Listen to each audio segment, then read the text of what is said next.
My name is James Rollins. In 2015, I teamed up with my friend Dan White to create the WNR podcast. Since then, we have been giving you everything that's happened on the WWE Network. Now, in 2018, not only are we live for the Big Four events and every NXT takeover, but we celebrate 20 years since the birth of the Attitude Era. Plus, every month we'll bring you 205 Live, collections, new content, W pay-per-views and latest news on the WWE Network. Until we've watched everything, we are with you, and we are the WNR.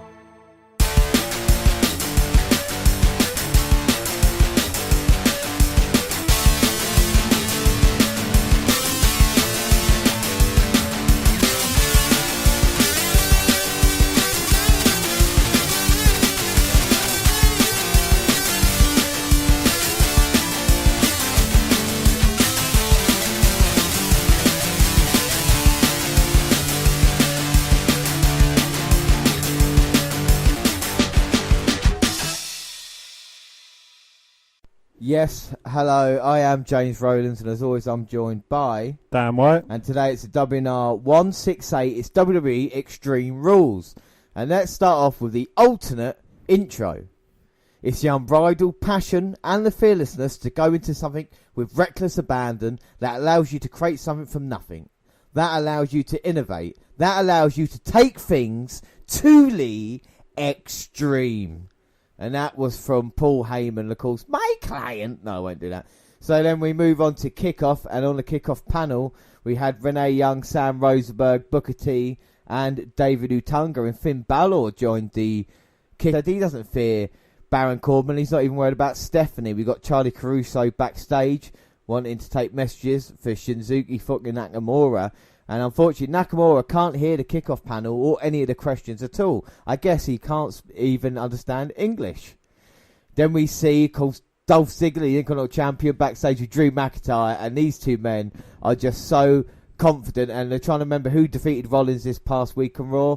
Oh, it was Drew McIntyre, wasn't it? Yeah, of course. Ronda Rousey will be here tonight in the crowd because she has bought a ticket for the women's title match. Well, she just bought a ticket for that match, or has she got a ticket for Extreme Rules? She's bought a ticket for tonight's event, but I think she's concentrating more on the women's title match. Not Asuka Carmella, but Nia Jax versus Alexa Bliss. So what better way to kick off then? We kick off, and our first kick-off match is CN 311 Bro. Oh God, I'll let you do the instruction if you want. Well, it is CN, the 311 boy, your former NXT heavyweight champion of the world, Andrade Almas. Yes, and he's going to be in action against Sin Cara. And of course, we do predictions. Dan, do you want to just explain the prediction league quickly whilst we're opening up our predictions? Well, James, we have 3 leagues. We have the WWE pay-per-views, we have the NXT pay-per-views, and we have the bonus league. Currently, I am winning. Well, do you want to know the score at the moment? Right at this moment in time, I've got it right in front of me. Dan is 4-3 up on pay-per-view points. And it's vital. We've got 3 league tables, like he says. NXT were equal, 2 points all as well. So, I mean, it's going to be good to see Cara with a Hurricane Runner taking CN down. He's going to go fly on the outside. And CN with a suicide dive. But, oh my God. CN moved out of the way. And Sin Cara hit nothing but barricade. All right, so with predictions, James, it is you first. Sorry, I don't want to give away my prediction. So it's me first. Thank you, Dan. I will tell you, I have gone for, in this one, CN 311 boy needs a victory, doesn't he? Yes, well, I have gone for... Oh, snap! CN to win for the 311 boy. CN 311 is the way to be. It really is. So, James, just quickly run through the keys to victory for the 311 boy. I think we're going to see what CN can do in this match. And look at Zelina Vega as well. They're both taunting together, definitely in control of this one. CN's very, very dangerous man. Not many people know he started off in NXT just as a kind of babyface, really. It didn't work out for him. And he was kind of on the losing end of most of his battles that he had, even when he turned heel. If it wasn't for Zelina Vega, and he brought kind of aggressive attitude to him, so much so that he actually became NXT champion. And who did he beat for the NXT Championship? I think an injured Drew McIntyre, if I remember. So he beat Drew McIntyre. Yeah, an injured Drew McIntyre. Yeah, so he beat Drew him, McIntyre. That's what I'm saying. He did beat Drew McIntyre. And we know how great Drew McIntyre is. Of course, we'll see him later on. So does that mean the 311 boy is greater because he beat the great Drew McIntyre? No, because if you look at where they are at the moment, Drew McIntyre's friends with Ziggler, and CN's working on the kickoff. So Drew McIntyre's wrestling in a match, is he tonight? Oh, he's not wrestling in a match. But is CN wrestling in a match tonight? No, Brock Lesnar's not wrestling, but we still talk about him and stuff. He's still a cunt. And I think that's important that we talk about with CN, how dangerous he is, what he can do. Yeah, sure, he can do a lot of high flying, a lot of signature moves like that. But his aggressive nature, his back elbows, his strikes are probably one of the most dangerous things. Well, we're just seeing a replay of CN going for basically a bicycle kick, that getting blocked by Sin Cara, and he just spins round and cracks him in the face with an elbow. I mean, that's utilising a move where you wouldn't have, it would have been a defence otherwise. Yeah, without a doubt. And he's wearing Sin Cara down. Fans trying to get back into it.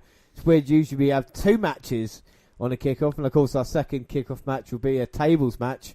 Sanity versus New Day as CN runs into the turnbuckle. But he's still on attack now. Well, he was. And Sin Cara's striking back with some elbow shots, matching CN shot for shot. And now he's slightly got the upper hand with a few chops.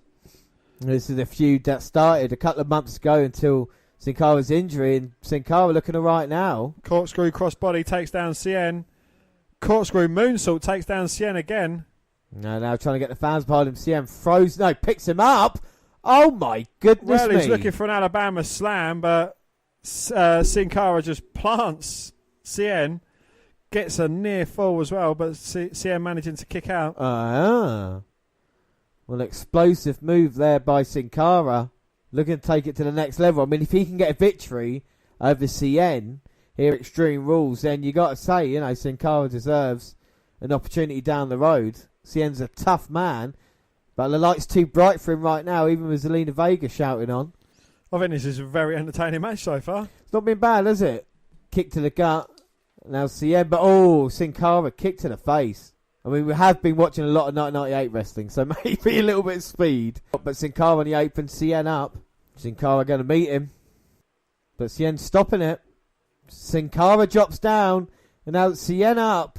Sin Cara managing to go under the legs, and oh my God. Throws CN, who falls back first onto the apron and then onto those mats. And how thin are those mats, Dan? Their mats are wafer thin, just mere millimetres thick over pure, hard, unadulterated concrete. But CN back on the apron now. Oh! Hurricane Rana's CN to the outside. I'll be surprised if neither man is injured at the end of this. Very dodgy looking. Sin Cara throws him in.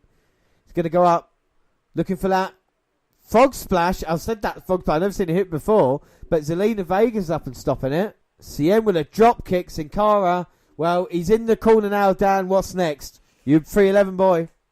Well, he's going to hit him with the running knee. Well, he hits Sin Cara with a running knee. Now the hammerlock DDT plants him.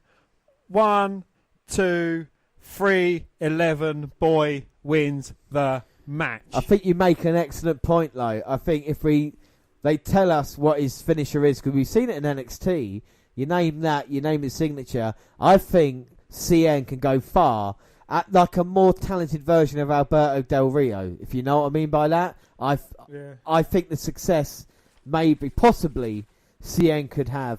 What did you think of the match? I thought it was quite a quick paced, a very good way to start off the show. It's an improvement on some of the lackluster kick-off matches we've seen of late. It is a good way to get the fans into it as well. I thoroughly enjoyed the really quick pace of it. Yeah, no, I thought it was really, really good. Well, nice way to start. We're going to have Sanity versus the New Day in a table match, but thanks to the magnificence of editing, we'll take you to it right now. Oh, they're bringing pancakes for him and Xavier Woods, Big E, and of course Kofi Kingston. Quick question, have the New Day gone on for too long now? I think they are starting to have, yeah. Well, I'll tell you something quite cool. We've just seen CN earlier from NXT, and now we see Sanity, who of course come up from NXT as well. It's good that they're getting them on the main roster. And I hear there's rumours they may be joined by another member very soon. 4 years ago next week. No. Honest to God. July 21st, 2014. So do you think New Day being together nearly 4 years is too long? That's the end of the road now? I think they've been together far too long. Yeah. Do you want to see a split with them, or would you just go... I wouldn't mind New Day just being like, yeah, let's go our own way. We don't need to fight each other. You do our own thing. Do you know what I mean? Like, or do you actually want to see Big E being like, I'm going to smash you two? I'd like to see one of them get really pissed off with, after they've been on a little losing streak. But, and then they just kind of split up. But I'd like to, there's always good to have an option of getting back together at some point when needs be. Yeah. Yeah, I think that'd be cool for the New Day. I think we've seen with Woods now, we talk about it being the weak link and he's had some great matches. We know all about Kofi being involved in Money in the Bank. Of course, Big E recently, we're going to start this off. Of course, this is 6 men, so it's going to be difficult to follow. And Alexander Wolf gets clotheslined over the top by Kofi. Eric Young in there with Xavier Woods. He gets Irish whipped over the top. Of course, Big Killian Dane with Big E on the outside. Now, keys to victory for Sanity. What does Sanity bring to the table? We talked about CN earlier. The tables match. Well, Sanity, I think they've got a very good mix. They are quite similar to New Day. They've got the big guy, the powerhouse. They've got Alexander Wolf. And they've got, of course, Eric Young, who's a very good technician in the ring. The only thing that they're taking away from it, no Nikki Cross. Yeah. Well, you talk about veteran Eric Young and Wolf. They've put on some wars, haven't they, in NXT, like we've seen with War Games matches and stuff like this. And it's good that Eric Young finally getting a chance on the main roster. He's nearing 40 now, so it's nice that he will get a chance. And it helps young Alexander Wolf and, of course, Killian Dane. But before we get too far at all, what are your predictions, Dan? I've gone for Sanity to win. I have gone Sanity in this match. Sanity. I wasn't sure what I'd play Sanity. Yeah, they need a victory, start them off, and they're looking dominant already. Eric Young elbow drop. And I think Sanity are a great group. And like with Nikki Cross there, it brings another dimension. But I think Killian Dane is one of those guys who really make a star out of him. And I think Alexander Wolf, let's not forget, German-born, yeah. I think he's got huge potential. He's kind of crazy, isn't he, what he does? I love the way he bumps around. And now they've got the tables. He has, but then you've got the likes of Francesca. So to equal out Francesca, you'll have a Nikki. That's true. And Nikki could just see her DDTing Francesca and then going crazy, biting the ropes, headbutting a table. Well, I'm surprised how easy Sanity have had it in this match so far, beating down Big E. I mean, that is thanks to Killian Dane taking out Woods and Kofi earlier, but still surprised. But Big E fighting back now on Alexander Wolf as we get a really annoying ad, even though it is for Oscar. I was just about to say, do you think this is actually fucking stupid? I think it is dumbass stupid. It's like you're watching the Extreme Rules kickoff, and they're putting a promo on for Extreme Rules. It's like, well, like fuck, was I going to stop watching after the fucking kickoff show? Not yet. Why be watching that if you're not going to order it if you've got the network? That's what I don't get. And if you haven't ordered it, chances are you probably not. I mean, I know there's last minute things, but do it on other shows. Don't do it on the actual show like it is. Well, after Wolf and Young was taking out Big E, Woods and Kingston, they played Wolf and Young to come towards them, low bridged them, and now they've just both done a plancha, taking out 2 members of Sanity. But I think they need eyes in the back of their head because Killian Dane has just got in the ring and he's looking to go flying as he wipes out both kids. We might not have mentioned that about Killian Dane, that he can't fly. Oh, fucking hell, yeah. The big man can. And now Eric Young and Dane setting up the tables. Kofi in a precarious predicament. Thanks to Alexander Wolf placing him up there on that top turnbuckle. There's a table behind Kingston as well. There's 2 tables behind. Oh, no, there's going to be a 3rd table behind. Well, they're stacking tables up, but not the correct way. Oh, that could be very painful. It's going to really hurt if he hits it. But Kofi fighting back somehow. Well, Young and Dane are in to help him out. But Big E's there to save the day for his partner.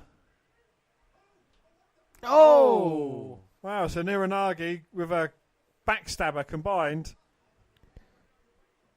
And now we got by Eric Young and Wolf. Well, superplex attempt, but again, Big E comes in to save the day. Situation. And they're going to powerbomb both Young and Wolf. But Kofi's still up there as well. Oh! Jesus Christ. That's a triple Tower of Doom. And it turned into the foot stomp of doom there.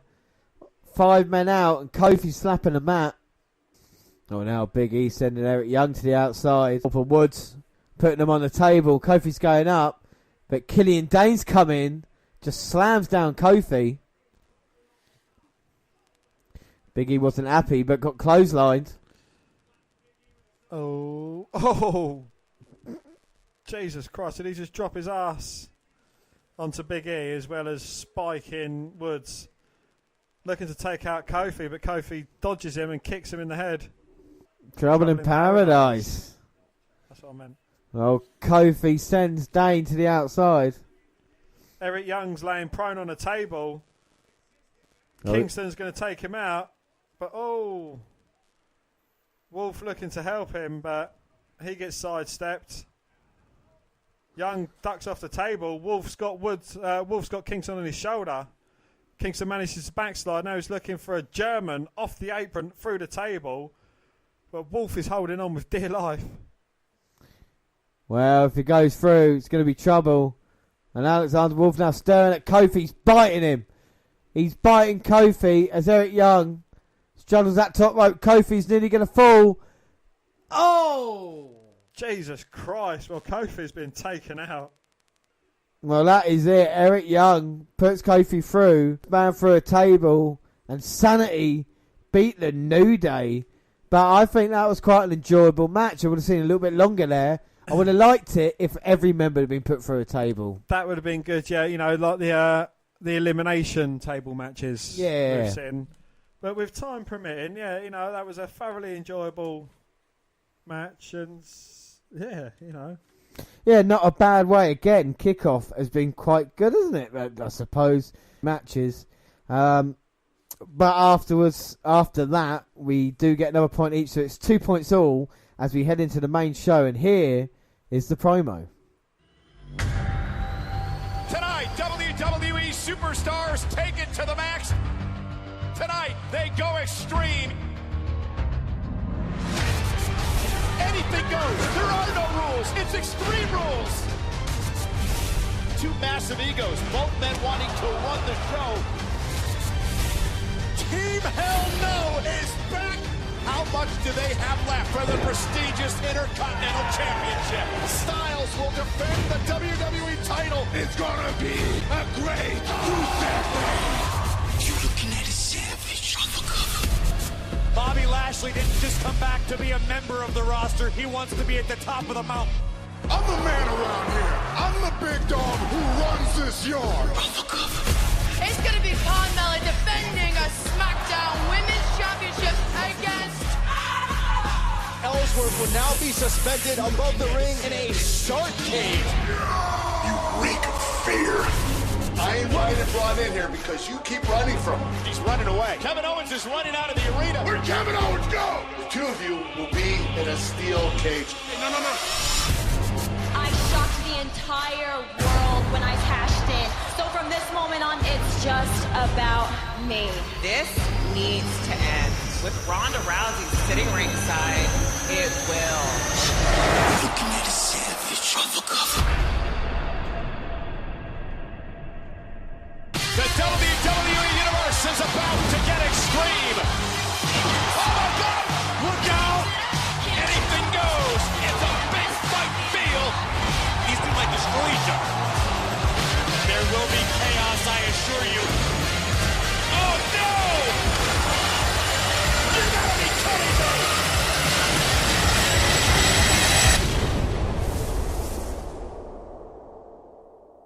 WWE history will be made tonight, James. Yes, it always will at a pay-per-view event. We are in Pittsburgh, Pennsylvania. Dan, what do you think of the opening promo tonight? Oh, wonderful! Wait a minute. The Raw Tag Team. But before that, It's just highlighting the matches that are tonight, really. There's nothing special about it. you think they're getting too basic? Like you said, there was nothing really anything special. Do you think they should try something a little bit different? I used to love the kind of old style promos that they did, or when they used something else to kind of promote it. And now it's just like, yeah, here are the matches, this is what it is. It does feel more like kind of athletic contest, if you will, rather than being a story. Well, I prefer, some of the old school ones, where they actually told a story during the opening promo. But I think the interesting thing, and I think what WWE are doing more of now than anything, is it's about the WWE product. It's not about any wrestler. No one wrestler is a star. You can argue Roman Reigns is the guy, but no one sells wrestling anymore. Unlike the WWE, it's a WWE brand. You buy the tickets. We buy tickets in November for an April show. We know nothing about who's going to be there because it's WWE. People go to WrestleMania, I think, because of that. We get a pay-per-view where there is no main event. We're guessing it's going to be Lashley versus Roman Reigns tonight. Of course, because there's no stipulation in it. There's not really much of a personal feud, and there's no title on the line. So why wouldn't it be the main event? Exactly. So, and there's been an argument. There's not been that many kind of Extreme Rule type matches here tonight as well. And there's not that one match. It's about all of them. But the Deleter of Worlds are coming out here, and of course they're facing the B team. So, Dan, what have you thought of the build-up to this match and the Andor promo to it as well? I've thoroughly enjoyed the B team, and they've tried to make a name for themselves after being known as basically the Miztourage. I think it's interesting. It's sad to say, but they've won a tag team battle royal to get this far, and they've certainly been really over with the fans. And even though everyone's deleting, this Matt Hardy thing's kind of fallen on its face. It's not working as well as I would hope, but I still think they're, not talking about predictions, going to get a job done. Who can forget the B team forming when we were there watching it on Raw? You talk about historic events. We saw the formation of the B team, and if tonight they can do the impossible and become tag team champions, then it's going to be the biggest Cinderella story going. Bo Dallas and Curtis Axel, two guys who have been around for, people think, I don't know how long, almost a decade, both of them, working through. And tonight, getting a match on the card, I really like the gimmick, I think it's really, really fun. But prediction-wise though, because I'm such a big fan of the B team, I, of course, have gone, lost my predictions. The Deleter of Worlds. I was reading through the rest of them as well.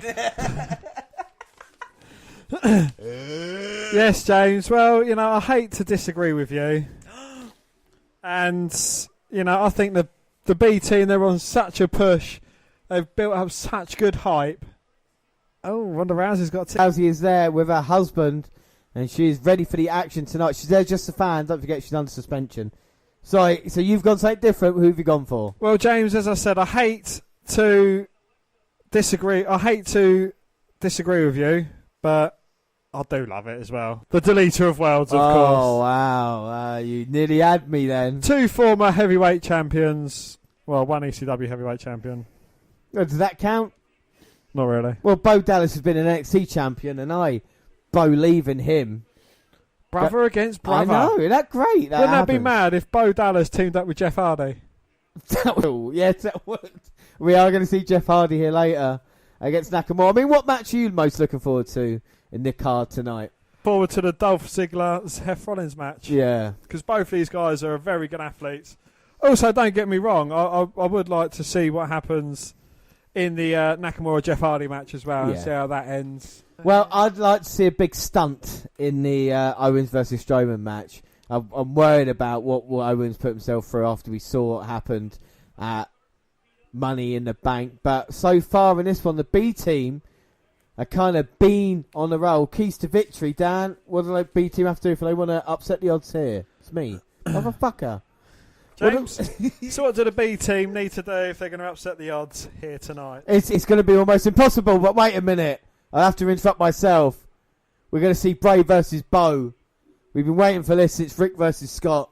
And I want to now this is going to happen. Have they actually mentioned the fact that they haven't, have they, on TV? This should be good. But Bo doesn't want any of it. Is that a telling sign? Axel. And now he's smirking. No, James. He hasn't got a cigarette in his gob. He's just got a smile on his face. Because he's trying to win the mind games against his big brother. Big brother, yeah. Brother. Well, I think the thing with Bo is, if he can play mind games, people might not know that is his brother and Bray wants him. Then Bo can get in his head, and no one's ever played mind games with Bray Wyatt properly before. And maybe someone's got an upper hand on that, you know? Blood is thicker than water. Yes, indeed. Maybe Curtis Axel could be in for a shock. He ain't going to get beaten up by his dad, is he? Well, no, couple of months. Couple of months, too soon.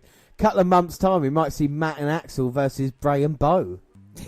Who knows what could happen in the WWE? I never thought Axel and Bo Dallas would get given a chance like they are now. Well, they're currently teaching the Deleter of Worlds a lesson or two. I think this will soon change, But, you know, one might argue if they was such a big Miz fan, is that the B team, you know, they can take what they've learned from the Miz and put it to good use against the Deleter. Obviously, you have no faith in Miz as a mentor because he's a tit. Well, no, they've taken a lot from the Miz, haven't they? Like you said, and probably where they got themselves this point in the card is thanks to the Miz. So if anything was to happen, they should definitely dedicate it to the Awesome One. Matt Hardy's in now, and he's deleting Curtis Axel as we speak. Heads against the turnbuckle. Now the clothesline's in the corner. Axel, though, pushes off Matt Hardy. And Matt gets a boot up. Hardy going up top. Looking for that elbow. Hits its mark. 1, 2. But Axel managing to kick out. Now Matt enjoying it, and he's going to look to put Curtis Axel away. Delete. Well, it was only last week we was watching in action, getting completely obliterated by Goldberg. He's doing a lot better than his father was. Who would have thought, his son would be here now with a chance to tag team titles. 20 years later. 20 years later. It's credible. And we've got brother versus brother as well. So, you know, all of these have got family connections in the WWE. Yeah. You know, you've got a brother, you've got a father, and you've got a brother and a father. When you say like that, yeah, no, I know exactly what you mean. Good, at least someone does, because I lost track of where I was going. But Bo Dallas is working over Matthew Hardy. And Hardy, gets his shoulder up at 1. So you think the Woken characters in the Deleter world has gone off piste a little bit? I don't think it's quite lived up to its potential. Don't get me wrong, Matt is certainly a lot more entertaining now. But I think there's, we're missing what I would have expected from what I've seen from the TNA footage. Because, I've seen a few of the Hardy compound matches at least. And, they seemed a lot better when they was in TNA, and his actions seemed a lot better as well. Well, Axel might have this here, DDT on Matt, but Matt managing to kick out. I think you're exactly on point there. And, of course, with Matt and Jeff being on different shows, I don't think Bray kind of, fits into this Deleter of Worlds thing. I think if it was Brother Nero and Broken Matthew, I think that would be a lot better pairing. Well, I think the WWE's problem, and, people might argue, they never push what's not their creation.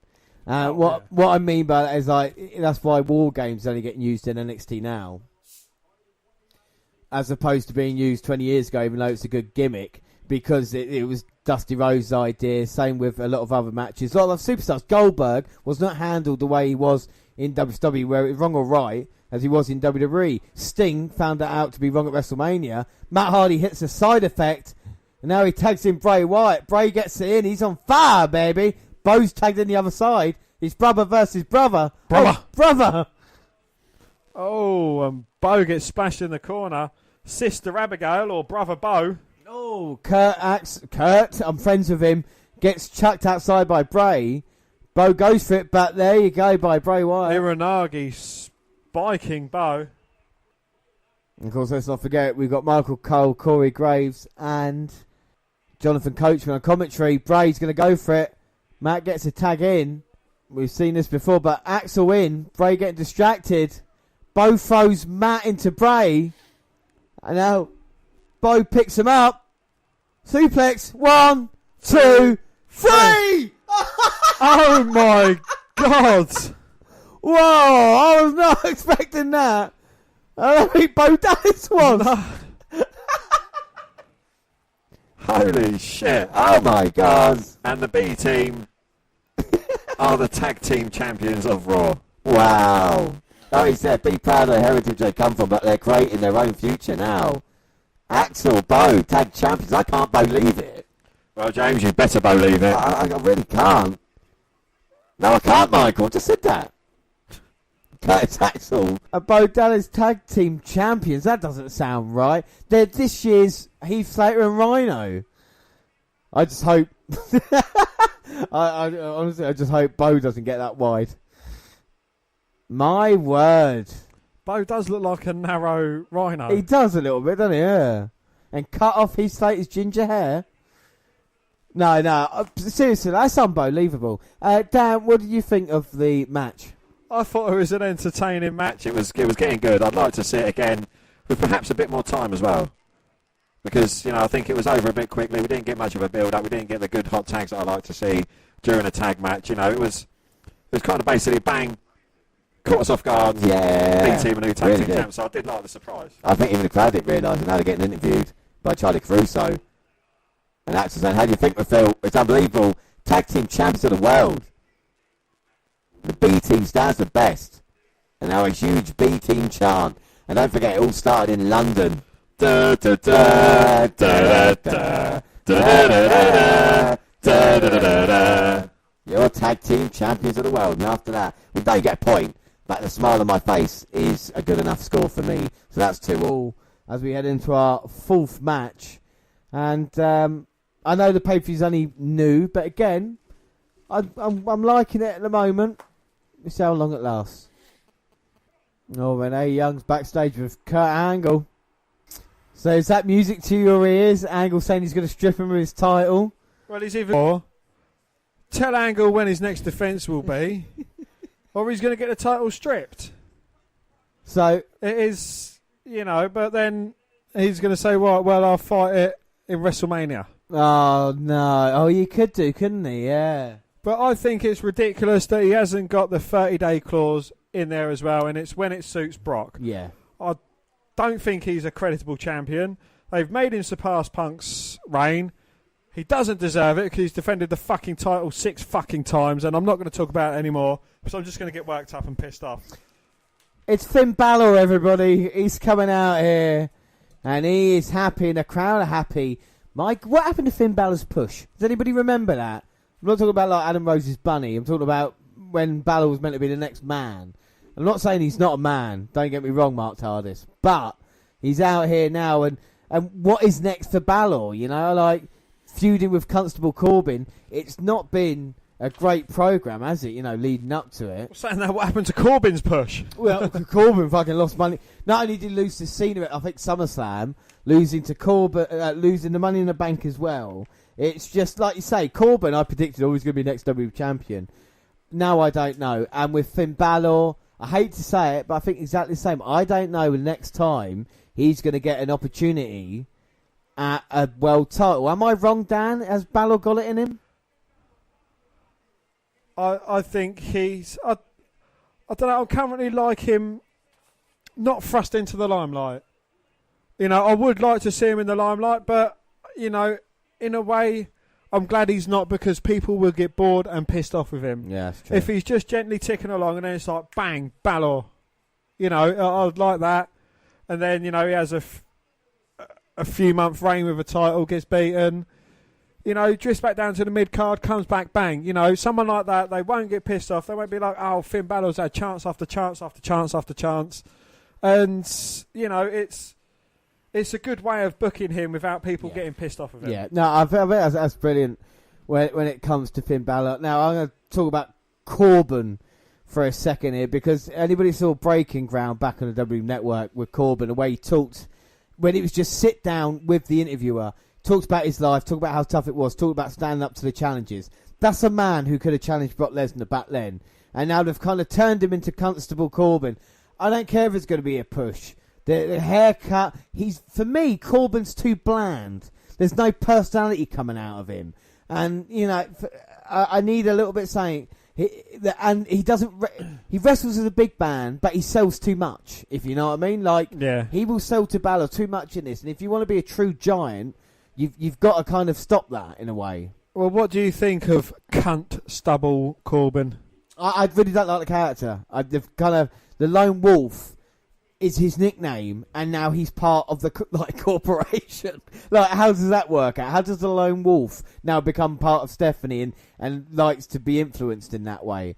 For me, him coming out like this is like Corporate Kane, and that's what they've done, basically. They've just switched it around to him. And how scary was Corporate Kane, Dan? How successful? Unscary. How successful? He was terrible. He was just used as a lackey. Again, it is really silly, to be honest. It is awful.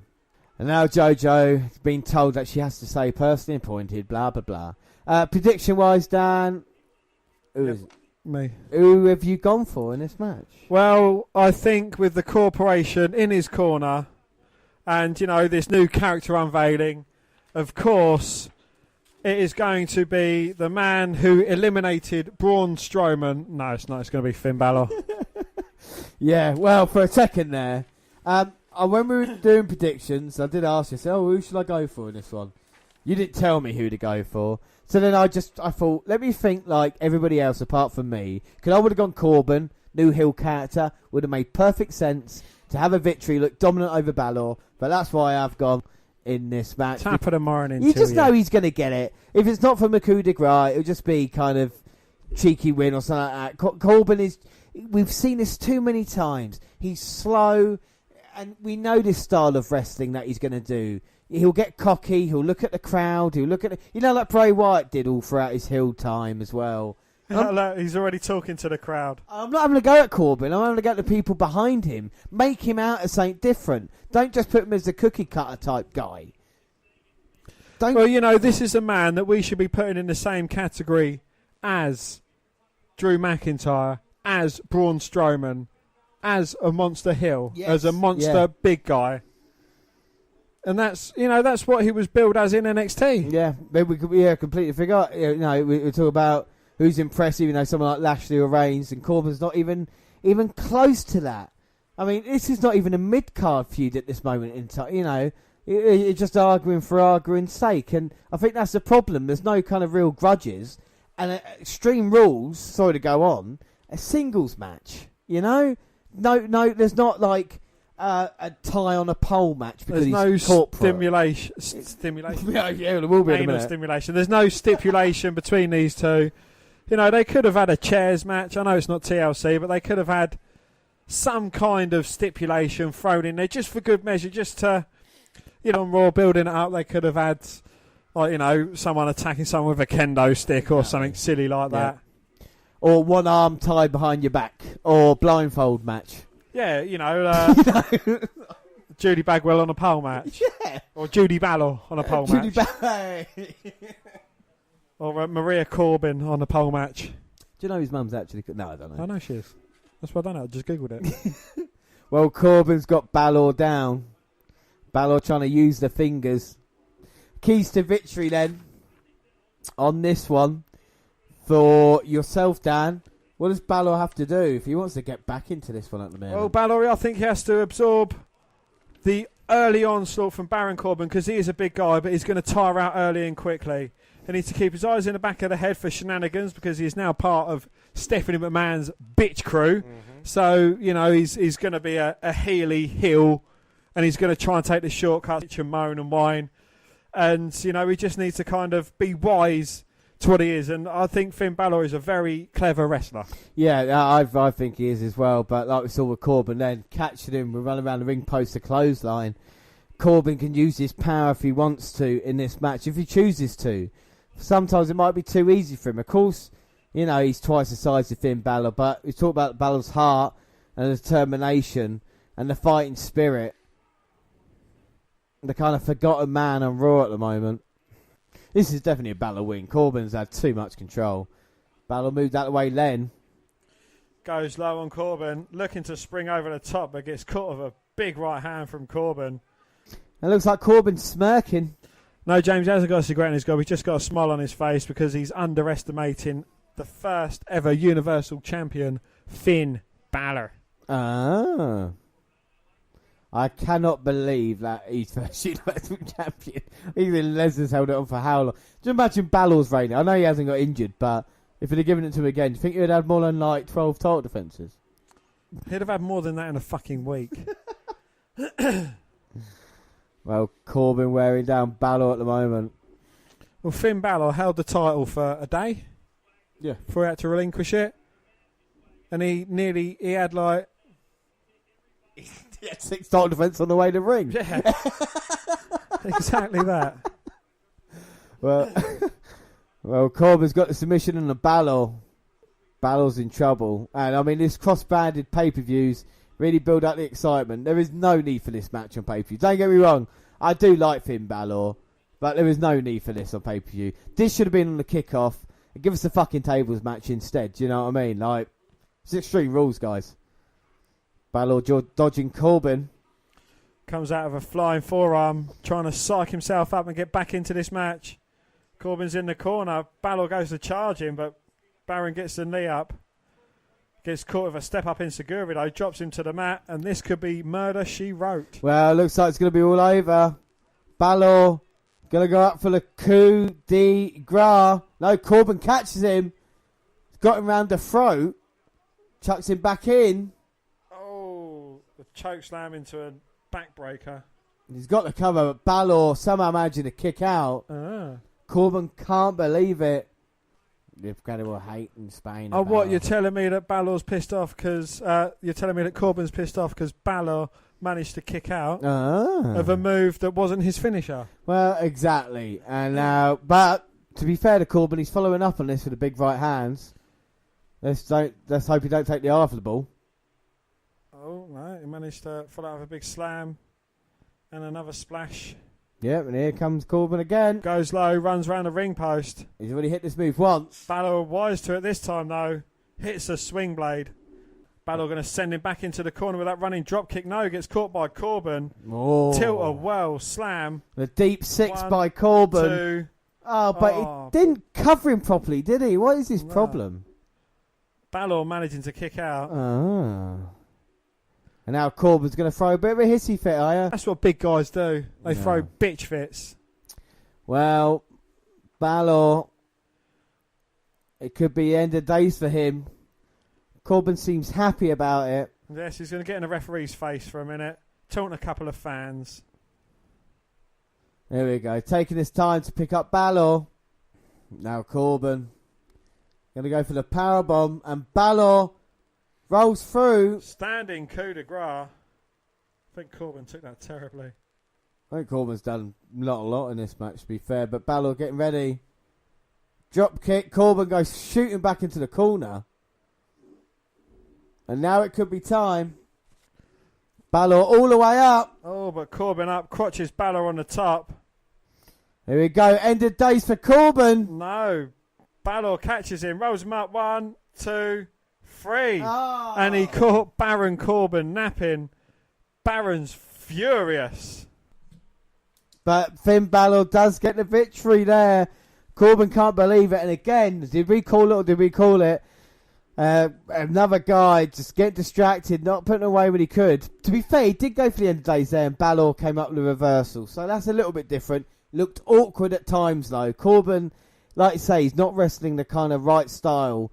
Maybe the suit is stifling him a little bit. I just don't know what's happening there. Balor does get the victory. We both get points. We move 3 points all with 4 matches gone. And oh my God, what's going on in the back here? We cut to backstage, and Team Hell No and the Bludgeon Brothers have started their match a bit early.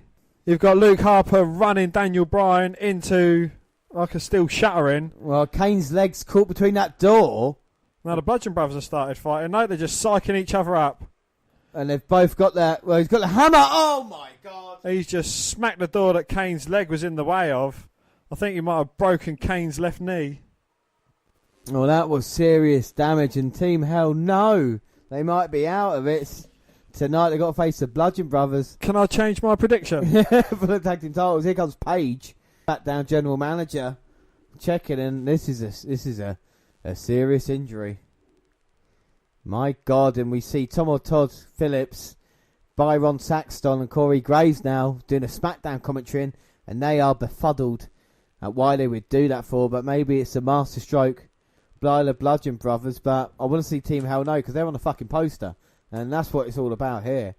Like I say, a little bit of a bad show so far, but up next, get a little bit serious now.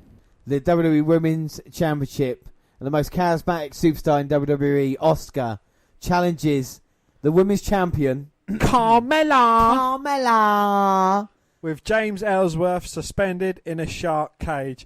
And we know Jericho was the sexy pinata. What does that make James Ellsworth? Chinless pinata. I'll work on it. But here we go. Let's have a look at the promo. The following contest scheduled for one fall is for the SmackDown Women's Championship. It's all about the title tonight for Asuka. Carmella's in a bad way right now. The championship is in danger. We're going to have a new champion. What is that?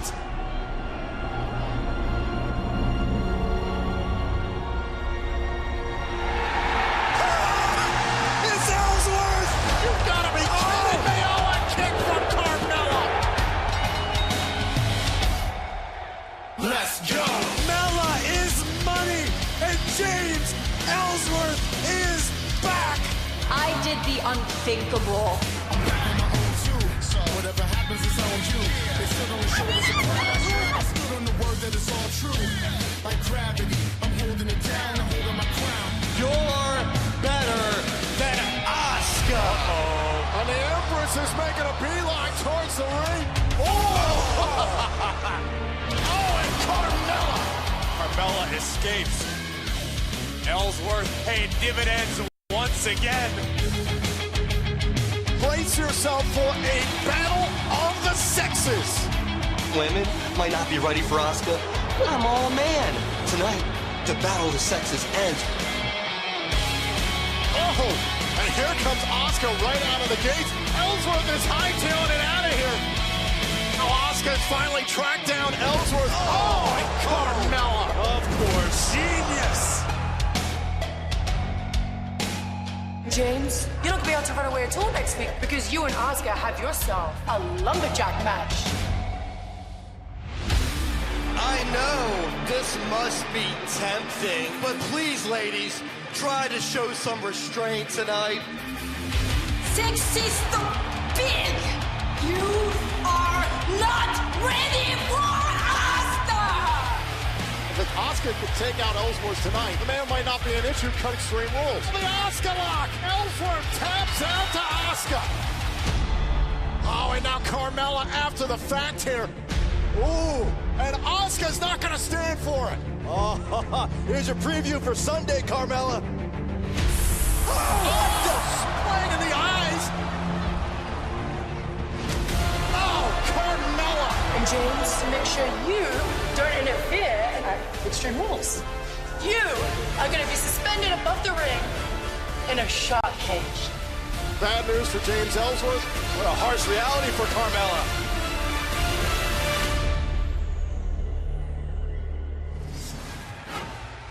Well, James, as we well know, this actually started off when we was watching SmackDown, when we was ringside, aisle wayside, and it was Paige announcing that during the Royal Celebration that it was going to be Asuka challenging Carmella for the SmackDown Women's title. They had a match at Money in the Bank, which was interrupted by the returning James Ellsworth, who was there in an Asuka mask, a big coat, and distracted Asuka, allowing Carmella to get the win.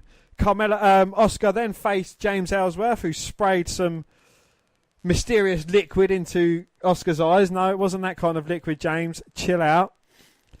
And, you know, this has kind of got the match to Extreme Rules, where it's going to be Asuka, Carmella, Ellsworth in a shark's cage. Let's get it on. I mean, after being unsuccessful at WrestleMania, unsuccessful at Money in the Bank, surely... Don't call me Shirley. Tonight is the night for Asuka. And like we say, with Ellsworth out the picture, Asuka gotta be. The Empress of Tomorrow will be the new women's champion, I hope. So, James, without further ado, who have you gone for? Who? I tell you, interesting. I look back at the old records, you know that, where because everybody knows how much I love Asuka and how many times I've picked her over certain times. And there's only ever been once before where I went against her, and that was back at NXT TakeOver with Ember Moon. And of course, Asuka was 6 full in NXT. I backed Asuka every time. So tonight, Dan, at Extreme Rules, the winner of this match will be Carmella. Well, James, I hate to agree with you. So I'm not going to. I think Asuka will finally overcome her demons, because the woman that was undefeated for so long, the woman that was undefeated for long enough to have to relinquish the NXT Women's title, that carried her undefeated streak all the way to WrestleMania, is not going to be beaten 2 pay-per-views in a row by Carmella. So, of course, I am going for the Empress of Tomorrow, Asuka. Well, no one is ready for Asuka. And tonight, Dan, I fucking hope you're right. I love Asuka. It pains me to go against her, but with the Shark Tank shenanigans, I don't know if I can trust Ellsworth and Carmella. I don't think they're going with Asuka now. I really think they're giving up. It pains me, and one of the reasons I dislike Ronda Rousey is because what a good thing Asuka was. And I'm not saying WWE are racist, far from it, but I mean Asuka since WrestleMania, man. Not only losing to Charlotte the way she did, but getting pinned by Carmella, the most dangerous, well, the ex-most dangerous woman in WWE. Of course, she's been overtaken now by Shayna Baszler. But Nikki Cross. Well, Nikki Cross is craziest. I've got my little things for each one. Asuka's most charismatic at the moment. And you can't deny the entrance as she comes out here with a mask, the music, and, of course, the robe. It could be worse. I mean, Ember Moon had a lot of promise. Yeah. But to really appreciate the entrance, I think you have to be there live, don't you, Dan? You do. You have to be there live and ringside. And she has to come to your corner. Look at Asuka. She is ready. I don't know what's next for Asuka. I've gone Carmella in this, but I really don't know what's next for her after this. She can't go for the title because even with shenanigans, that's the second time. It opens it up for someone like Charlotte or Becky Lynch at SummerSlam with Carmella. But with Asuka, I don't know. I don't want her to go on a losing streak. I don't want that idea. That would be stupid. You know, she can't win now. Fucking hell, what's going to happen? I don't know what it is. I was going to say put her back in NXT, but how do you fix Asuka at the moment? Oh, you think Asuka's going to win the title? You think that's the way it's going to work? That's how you fix Asuka. Asuka needs the victory. And Shun Yamaguchi and another guy. What's his name? SmackDown #1 announcer Funaki. Well, they won. We go on to the Ruskies. Hindi, Obad Kawani and Shez Sardur. And then Munchausen and Bring Fuckwood. Ray Rougeau! Fucking hell. French. Ah, bonjour. We are And World Jean Cup. Bastard. World Cup winner, the Blues. Fucking knew they'd say that. They fucking won the World Cup, the bastards. Oh, hello. We're here for Asuka and Shinsuke fucking Nakamura. You look rubbery tonight. Nicky Tiger. Funaki said for Nakamura and Asuka. Shut up, you racist. Well, here comes the beautiful one. And Carmella. I find it funny how Corey Graves is now getting behind Carmella when he was such a big fan of Asuka. I called dirty on him. But Carmella's definitely shown after the Money in Bank run that she does belong. I think matches with Charlotte and Asuka has proven that. Will she get the job done tonight? I don't think she will without Ellsworth's help. Wow, so we're going to make sure, security's going to make sure they've got Ellsworth in the cage. And I mean, Keith's making sure Ellsworth is secured in the cage first and foremost. I mean, it's what Asuka's making sure of. I think they need a few more security out there, though, to make sure he gets in there. Because you know what Ellsworth's like once he gets going. Slippery when wet, isn't he? Hurry up, get him in there, fuck's sake. So, yes, the women's title will be on the line here. Asuka versus Mella. As we get this match started. Come on, take him up there. Ellsworth doesn't look happy.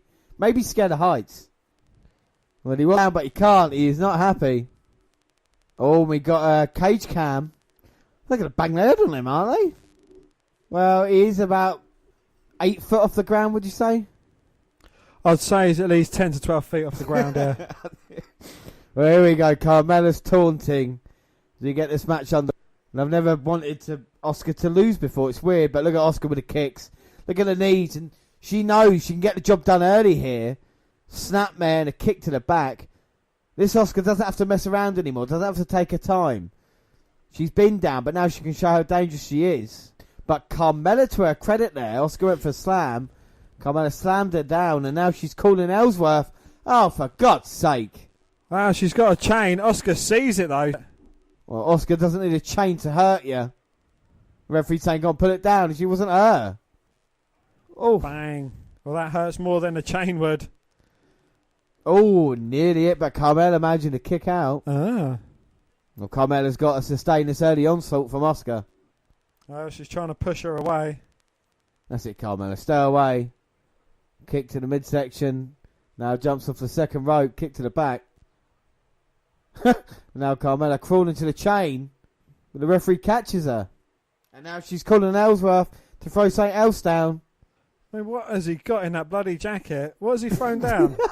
Oh, he's got that mysterious liquid spray. Oh, no. Asuka sees it coming and blocks it, knocks it out of her hand. Well, the back fist and now the combination. Mella's not going to stop that. Drop kick to the face. And now Asuka with a German. No, Carmella blocks it. Credit to her. Oh, lifts her up and then drops the knee to her face.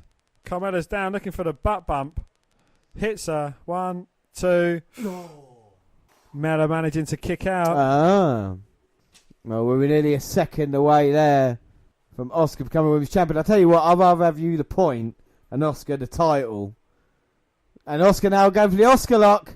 No. Manages to drag her down. She's got the grapevine in. Oh. Mella getting them long legs to the bottom rope. Harm's way, Mella. And now Ellsworth is fiddling around something else in the cage. Maybe he's got a key. He's trying to unlock it. Asuka can't see this. Going after Mella. Snap suplex on the outside onto them wafer thin mats. See Asuka selling it as well. I did hurt her a little bit. Well, she's getting fired up now. She wants this title. She's been embarrassed far too much by Mella and the chinless one. And we can see the aggression coming out of her there, throwing Mella against the barricade. And Ellsworth's out. Oh, he's got his leg caught though. Ellsworth's out, but he's stuck. He's got nowhere to go, and Asuka. Oh dear. Ellsworth's upside down, and Asuka going after Ellsworth now. Well, she does want to get too distracted by the chinless one. But he's just hanging there like a chinless piñata. And Asuka with the kicks, combinations, punches. Oh, running drop kick. Oh, the only problem with that, and you can see the harness that's keeping his leg up there. Oh, well. Still, let's not focus on that. Asuka now. What are they doing? Stopping the match? Well, yeah, they're bringing it down for Ellsworth. And Asuka's trying to get her breath back. Well, she does want to take her attention from Carmella for too long, though. I think Carmella's still down the outside. Asuka just wants to beat up Ellsworth. Oh, she throws the security out the ring, or the people trying to help Ellsworth. Well, throws one out, scares the other two out. She's just kicking away at Ellsworth now. Asuka is literally kicking Ellsworth's ass at this moment in time. Referee's going to check. You can't blame her. She is frustrated. She's angry. Keep an eye on Mella, though. She's creeping back into the ring. Mella from behind. Asuka. Bang! Bounces Asuka face first off the cage. 1, 2, 3. That's how easy it is to beat Asuka now. Just throw her into a cage and it will beat her. I'm sorry, Asuka, but they are embarrassing you now. But clap, clap, clap for me, because I knew they treated her terribly, and Carmella is still your women's champion. I'm a bit upset by that. Like, Dan, what do you think of the match? You know, they've completely fucked Asuka in pretty much every sense of the word. I mean, you know, to have this amazing streak to go on and lose twice to Carmella, I mean, you just can't even, can you? No, you can't, can you? Shocking about what happened with Asuka. Carmella is still your women's champion, and this is all about the storyline with Ellsworth and Asuka now getting a little bit of retribution, beating up security guards, but no one cares anymore because she always loses the big one. Yeah. So it's not about how you respond. Now she wants Asuka. Well, she's got Ellsworth. Now she wants Ellsworth. Slaps around the face. Game with a combination. Ellsworth hits the no-chin music. Oh my God, he pins Asuka. 1, 2. Nah, not that bad. Asuka beating up Ellsworth a little bit. Well, Carmella, I think, has gone. Asuka knocks out Ellsworth, but it's not finished with him. Asuka luck. And Asuka looks like a bit of a sore loser now, as opposed to getting a comeuppance against Ellsworth. Well, fantastic. Really, really happy about that. Well done to WWE Creative for fucking up one of the best things they've had in a long fucking while. I bet it's the same cunt that's responsible for giving Brock Lesnar such a long fucking title run. Big... Yeah. Well done, you've done yourself fucking proud. Well, that was a surprise. It does mean I do get the points. I go 4-3 up here at Extreme Rules. Is your point really worth the fucking up of Asuka though, James? No, it's not. It's really not. But I knew, deep down in my heart, I knew what WWE would do. I knew they'd fuck around with this. So, you know, I would love more. Talk about your heart ruling over your head. Sometimes you just got to go with what you know they're going to do. And that is disappointment. It's like life for me, Dan, predictions. Just go with disappointment. It will never let you down. JBL, Bruce Pritchard, and Eric Bischoff. Table for free after Raw. Oh, wow. That would be quite controversial. New table for free. I'll make sure I watch it. I want a new photo shoot. I feel sorry for those cunts that have to watch Kickoff because they show exactly what happened in the match during the main show anyway. So it's kind of pointless you even. Yeah, but then, you know, turnabout is fair play because they put adverts on for the main show. That wasn't on Kickoff. No, it wasn't on Kickoff. That was start the pay-per-view. Dicks. Well, they haven't got the graphic right, but like you said, the B team have won. Carmella's retained, but we still got quite a few championships on the line. We've still got 3 titles on the line. We are nearly halfway through. Why are they showing us what happened in Corbin versus Balor when that was fucking a couple of matches ago? Oh, here we go. It's Jeff Hardy. Now, this is going to be a good fucking match. Well, here we go. Something we look forward to. Both been struggling with injuries as we documented. But US title, Jeff Hardy versus Nakamura. So, James, what do you think of the promo for this match? Fucking hell. Who was it again? Jeff. It's been interesting because, like we say, it was going to happen on Independence Day. The opening challenge Jeff Hardy had was going to be against Nakamura, and we talked about his leg bite. That kind of stopped that, and now he's back in action here tonight. I think it's good because Nakamura's a different character, Jeff's a different character. I imagine chemistry together, if you know what I mean. It would be interesting seeing that matchup. I know Jeff slowed down recently, and Nakamura's strong style, but I'm just glad Nakamura's doing something else apart from AJ Styles. Even though I love AJ versus Nakamura, it's good to see him now. Next feud, next opponent, nice and fresh. Looking for a really kind of enjoyable match here to get this kind of started. Yeah, indeed, yes. Predictions, though, before Nakamura comes out, Dan. Who have you gone for in this match? Well, we all know what Nakamura's like when being on the main show and coming up against a title challenger. He's just not going to stand up to it. I think, you know, this is going to be a very good, hard-hitting match between these two guys. But I think Jeff Hardy's just going to kind of pull it out because he's been the more hotter property as of late. So, on that basis, I've gone for Nakamura. Nakamura, yeah. Well, I completely disagree with you. There's a surprise. I think Nakamura needs a push afterwards. And that's why I've gone I've got Nakamura in this one. I had to. He needs a US title. He needs a victory. He needs to do it. And hopefully in this one, he can get the job done. It'll be interesting, like the Kinshasa versus the Swanton Bomb. The Enigma versus Shinsuke fucking Nakamura. And even though they've ruined the entrance, they can't dampen the man. Don't let him be an Oscar. Don't let him be unsuccessful. He's not won since fucking WrestleMania. Let him have one here tonight. United States title on the line. Nakamura. And we love Nakamura from his NXT days, and he's got a glint in his eye. He's come out, and even the look of both men is quite extraordinary as well, the characters. I'd like to see Jeff Hardy going against Demon Balor. That'd be mental, wouldn't it? Or teaming up together. Yeah, that'd be cool. Well, Jeff, say hello. And if he's serious about it, it should be good. These two guys should have a very good match. Oh! That was sly from Nakamura. Clever. Very, very clever. Behind the referee's back. Naka knocked Hardy's knackers right behind the referee's back. Low blow. But it doesn't matter because the match hadn't even started, so it was legal. Well, and the other genius thing about it is been something that Nakamura's been known for. But we know Jeff's toughness. We know he's going to try and fight this as well. I bet that's what Nakamura thought. And I don't know if Jeff's ready to get involved. Referee should give him all time. He's saying no, ring the bell. He's saying yes, he's ready. Ring the bell, man. Ring the bell. We go. Kinshasa! 1, 2, 3. We got a new US champion. And Nakamura's finally got himself a title.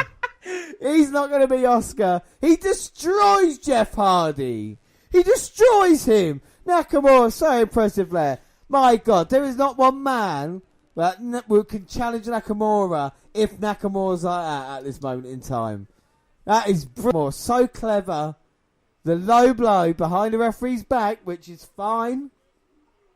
Jeff gets to his feet and a Kinshasa. We both get a point for that. Let's say talk about the match. Whose match is it? Yes, well, it was a low blow and a Kinshasa. Thank you. Very good. It doesn't get any easier than that. No, enough said. Nakamura finally wins a championship. And you. Oh yeah. No. Ooh. Well, Dan, I'll let you. Guess who's back, James? The Apex Predator. He's got Nakamura in his sights, and I guess the US Championship as well. I mean, these two guys, they was teamed up when Nakamura was a face. He's turned to the dark side. Randy Orton's not going to like that. He's clean shaven, so of course he's going to be a face. And Nakamura on the announce table. Nakamura's not wise because he's backing away. Even though he's as fresh as a daisy, he's not stupid to get in a ring with Randy Orton. Oh, Randy Orton's back, former US champion. He's a lot more than a former US champion, though, isn't he, James? Yeah, I'm talking about the basis right now, staring at Nakamura and looking on there. You remember Jeff Randy Orton for the title. Of course, Bobby Roode was involved as well, but I'm not talking about the glorious one. Who's Bobby Roode? Well, Did he used to be a wrestler on the main roster? Your man Randy Orton's back now, right? And he's staring at Nakamura. I mean, this could be a great match. I mean, he's been away for ages, come straight back into the title picture. Roode's been around God nowhere and doing fuck all. I mean, well, he's got his sights set firmly on Nakamura. Or has he? Is he looking at Jeff? He's going to help Jeff. I mean, Randy Orton's a good guy. Well, you always say clean-shaven Randy, always a face. And then Randy Orton dropping Jeff down. What did your mate just do? He just stomped on Jeff Hardy's nuts. Boo, Randy Orton.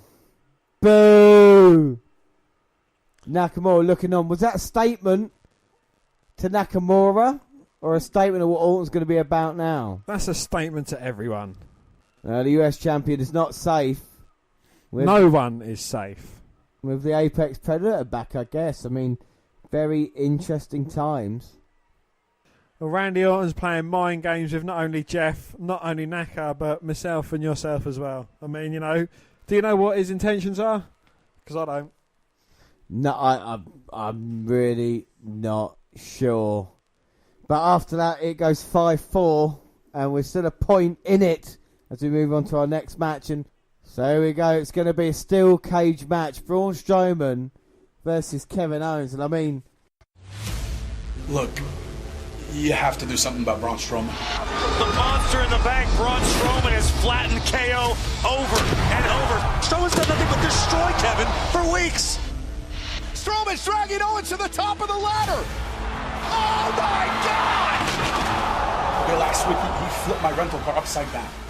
Hey, where's my keys? I need my keys. Give me my keys. I don't have your keys. What do you mean I don't have my keys? I hope you got insurance. Oh. But you can't have somebody running around doing stuff like that. Just, you gotta do something. Please. You know what? You just convinced me. There's only one way to settle it. You'll be facing Braun Strowman tonight. What could Strowman possibly have in store for Kevin Owens? Kevin Owens has shown up for this fight, yes. What kind of mental condition he's in is another story. Hey, KO just wants to regroup, get his mind right, refocus. Coach, he's running away. Kevin Owens is running out of the arena. The referee's at a count of 7. Kevin Owens has been counted out of this match. And Braun Strowman now in pursuit. Where'd Kevin Owens go? It's a porta potty. Where'd Kevin Owens go?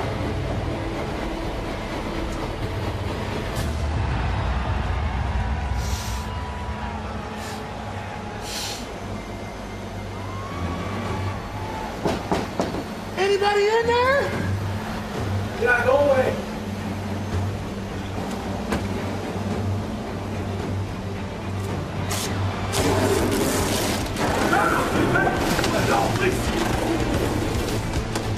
I told you I'd find you! What are you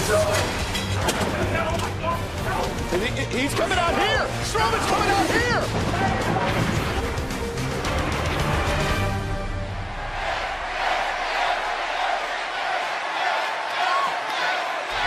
No. Braun, you don't need to do this, Braun. You don't need to do this, Braun. Don't.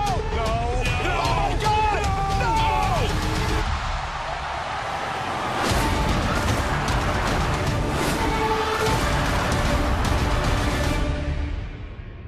Kevin Owens was inside that porta-john. I told you I'd find you.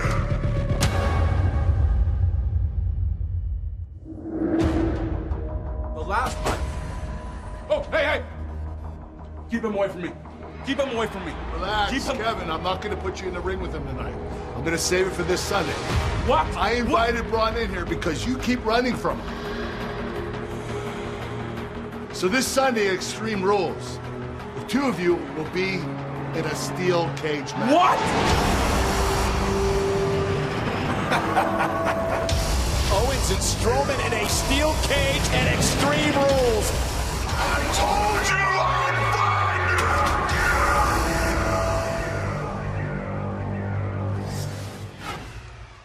So, Braun Strowman versus Kevin Owens. Dan, what have you thought of the build-up to this match? Well, Kevin Owens, he's been hitting Strowman and running away. And, he's been hiding in the background trying to alleviate the attack from Strowman, the inevitable attack from Strowman that's been built up since the Money in the Bank ladder match.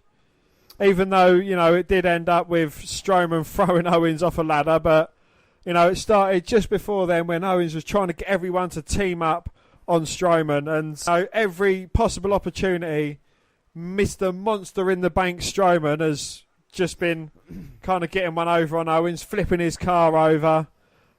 And just Kevin Owens has just been managing to sat of his... Well, he's managing to keep away from getting these hands. I don't know why they're humiliating Owens so much, like the potty incident and stuff like that as well. It's just not been good for KO. I hope tonight he's going to be in safe hands, but it's the man with these hands that he's going to have to fight. Yeah, should get Owens going in toilet. He's going to get them turds. He is. Well... The Mr. Monster Money in the Bank. No. Mr. Monster. Monster Money in the Bank. No. Monster in the Bank is coming out here. And Braun Strowman's ready to get these hands on Kevin Owens. Prediction wise, I think there's only one. To be fair to you, and you can admit to this, when they were writing predictions, I put my pick and said to you then, Owens will probably be thrown out the fucking ring or something like that. And done. So if that happens, I want to get a point. Can I get a point for that? I'll give you some recognition to it. Unless you put Kevin Owens to win the match, then no. All right, fair enough. I haven't. I've gone for Braun Strowman to win the match, and I'll show you it here just to prove it. There's my Braun Strowman. Strowman. So who have you gone for in this then? Well, James, like you, I was having a think, and Braun Strowman could possibly throw Owens over the top, so I've gone for Kevin Steen. No, I've gone for Braun Strowman. You've gone for Braun Strowman. I think that's. Strowman is next in line, surely. Don't call me Shirley, but with that Money in the Bank contract, all it needs is for Lesnar to turn up, and he could lose his title. And if Kurt Angle was right earlier, possibly we could have Brock Lesnar on Raw tomorrow night with Strowman in waiting, unless Owens puts a proper beating on him. Indeed, yes. Well, I think the only way that Owens could hurt Braun Strowman is if he injures his shoulder, throwing him out the cage. Yeah, I think we've seen that before from Strowman, destroying cages with people. But with Owens, he's been destroyed. That bump at Money in the Bank, quite an almighty fall, and I don't think he got enough credit for that. And I think Owens taking bumps. For me, he's definitely main event level heel, but he's not getting treated at the moment. He's definitely kind of the scaredy cat to Braun Strowman. And he's helping Braun out more than it is Owens. And I think Owens kind of better with the kind of prize fighter gimmick he used to be like. Do you know what I mean? Like, I think for me that's where Owens works better. And we saw that with kind of feud with Shane McMahon as opposed to now. But at least he's on pay-per-views. Unfortunately, it's against Braun Strowman. But at least he's on pay-per-views. He's on pay-per-views. Keys to victory for Owens, don't get in a cage. Pretty much that, yeah. Nowhere to run, nowhere to hide once he gets in there. Well, I would say use your speed, but I think Strowman's faster. I would say use your strength, but Strowman's clearly stronger. That'd be fair. I would say use your intelligence, where Kevin Owens has got intelligence, but, how can you outwit someone who's a lot bigger than you, a lot faster than you, and a lot stronger than you in a cage where you can't escape and use shenanigans and foul play? Yeah, and I think you're right as well. Strowman is no dummy, is he? We've seen it before. That he's definitely got a head on those massive shoulders, and he knows how to take his time, and he's going to hurt Kevin Owens tonight in this cage. I'm going to find you. I'm going to find you. You're going to hurt you. Come on, Owens, get out quickly. Well, Owens looking to use his intelligence, try and climb out as quickly as he can. He gets thrown off tries going out the other side. Owens throw back in. Now he's got nowhere to go, and the Strowman come running in, but Owens boot up, and now he's going to try and escape. Owens thrown around by Braun Strowman. And Braun saying, fight, Owens, fight. You're a coward. And Owens wants to fight on his own terms. There's like an hour and 50 minutes left with 3 matches to go. Not 4 matches to go. No, we've got 12 matches, yeah. 4 matches to go. And an hour and a half. No, 2.5 hours. Yeah, 5 more matches. So we've gone through. We've got the women's. Yeah, I know like how many there is left. Oh, that's right. But it's just like, we've gone through half of the matches on the main card, yet there's like 2/3 of the time left.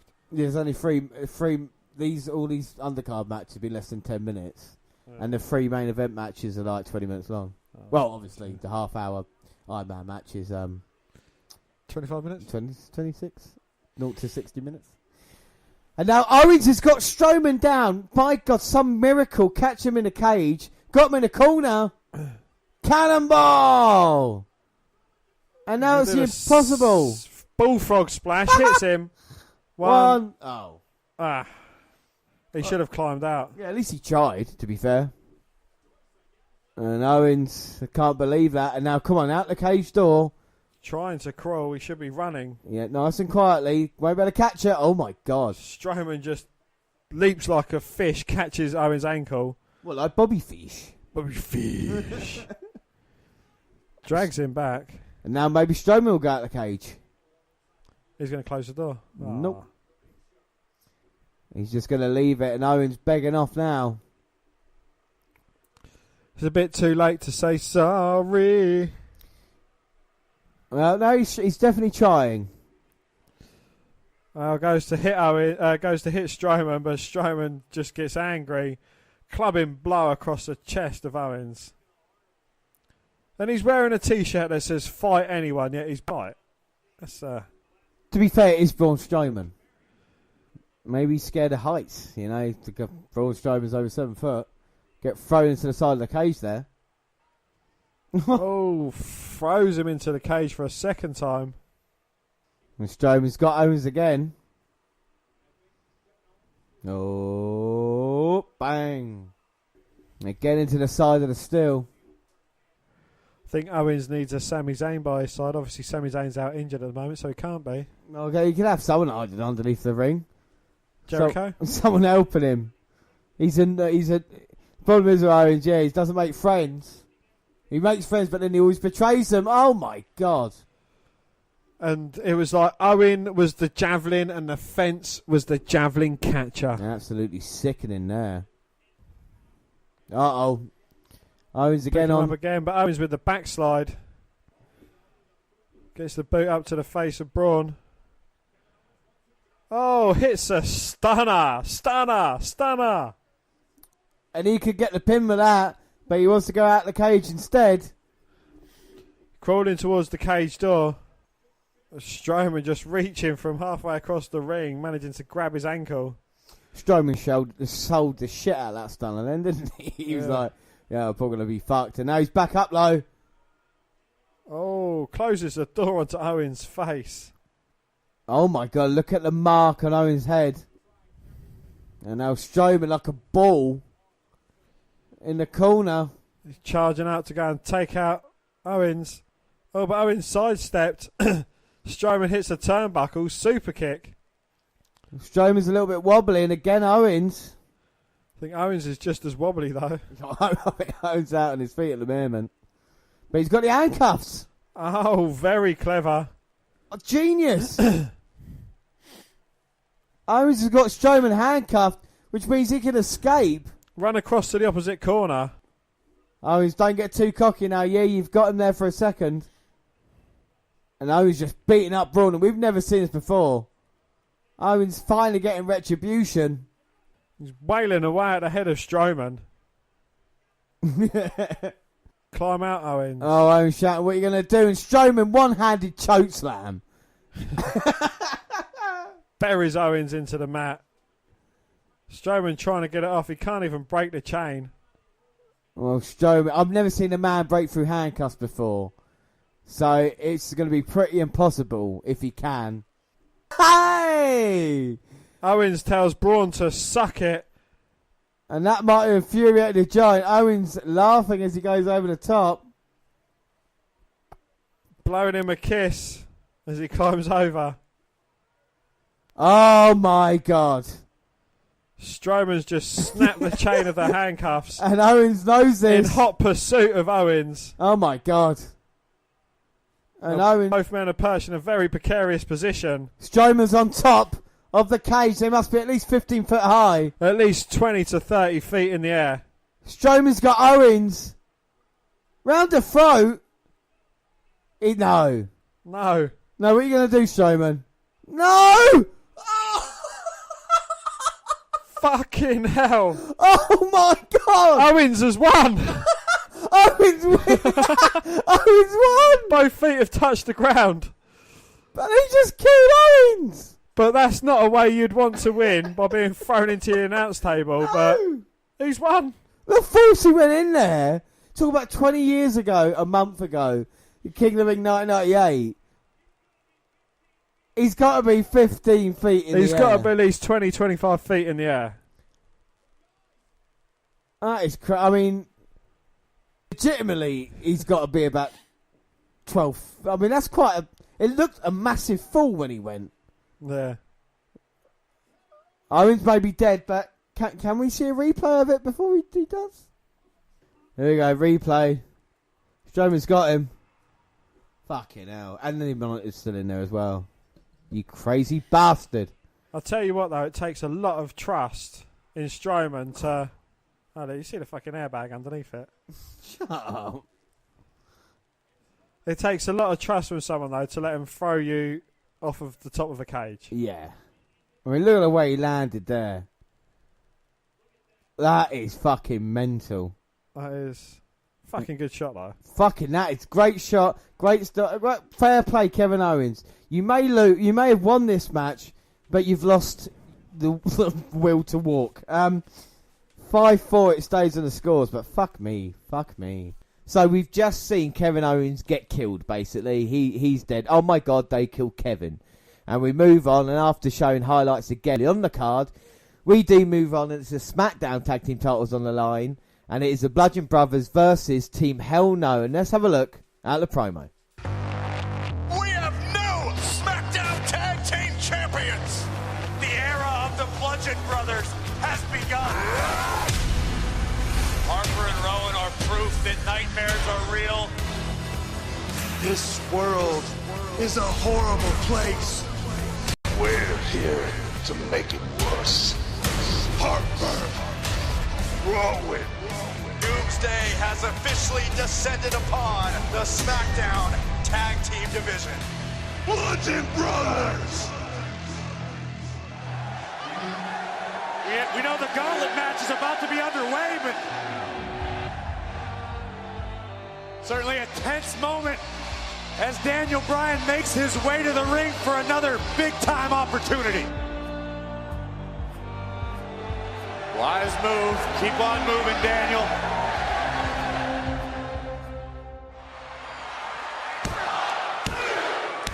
Daniel Bryan advances. What heart displayed by Daniel Bryan. Daniel Bryan found a way. Oh, God. You just never learn, do you, Daniel? Harper and Rowan are back.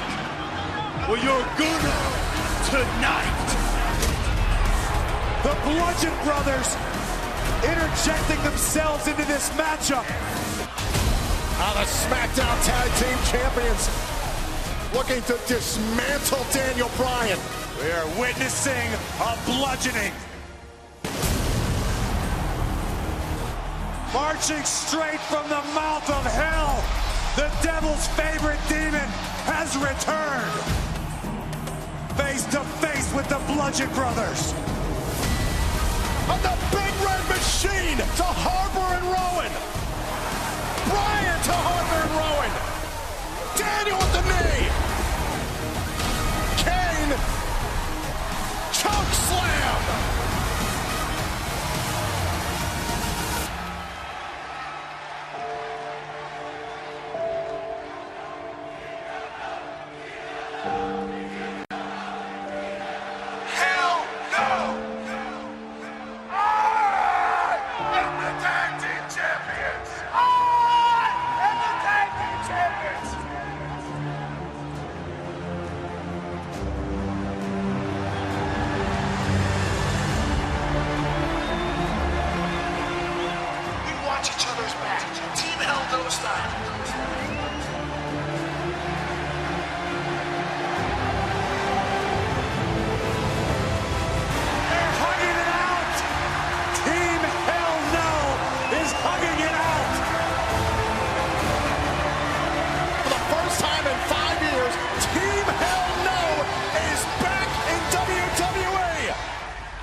We are well aware of what the Bludgeon Brothers are capable of.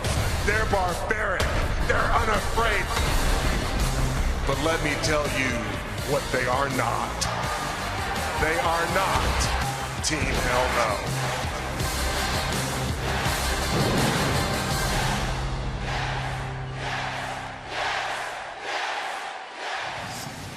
Yes, well, let's hope the Bludgeon Brothers have more luck than their former mentor and leader, Bray Wyatt, who, as we know, one half of Deleter of Wales, lost the Raw Tag Team titles to the B Team. Yeah, and this is interesting as well, because if you look at the build-up, with Daniel Bryan involved, you know, the feud with Big Cass, we wondered where that would go. and then beaten down by the Bludgeon Brothers for the number one contendership for the WWE title. Quite surprising fashion, as we wondered why the Bludgeon Brothers get involved. Now, it's 2018 and WWE don't do or can't get away with that many shocks, and I think, and the reunion of Team Hell No was quite a nice surprise, wasn't it, Dan, you know? Oh, most definitely, yes. You know, having Kane coming back to team with his former partner, I think it's a match made in heaven, and it helps out Kane as well, I think. Yeah, I mean, it's cool for Kane because, he can come back and maybe be a face like he wanted, like he can now, seeing as he's got the political career going on at the moment, hasn't he? So, didn't we last see him in a triple threat match at Royal Rumble with Strowman and Lesnar? I think so. Kane's not been around for quite a while, and when he does show up, it's usually, like I say, it's a big bad heel, but it's quite surprising he came to help Brian by chokeslamming Luke Harper and Eric Rowan. And I mean, Team Hell No, if anybody's never seen them, they were the kind of oddball tag team that you would expect. It was all about Daniel Bryan wanting to give hugs to Kane to try and make him feel part of the team, and Kane was always non-responsive to it. But when they became a tag team, I have it really, really enjoyable. And of course, they held... I'm the tag team champion.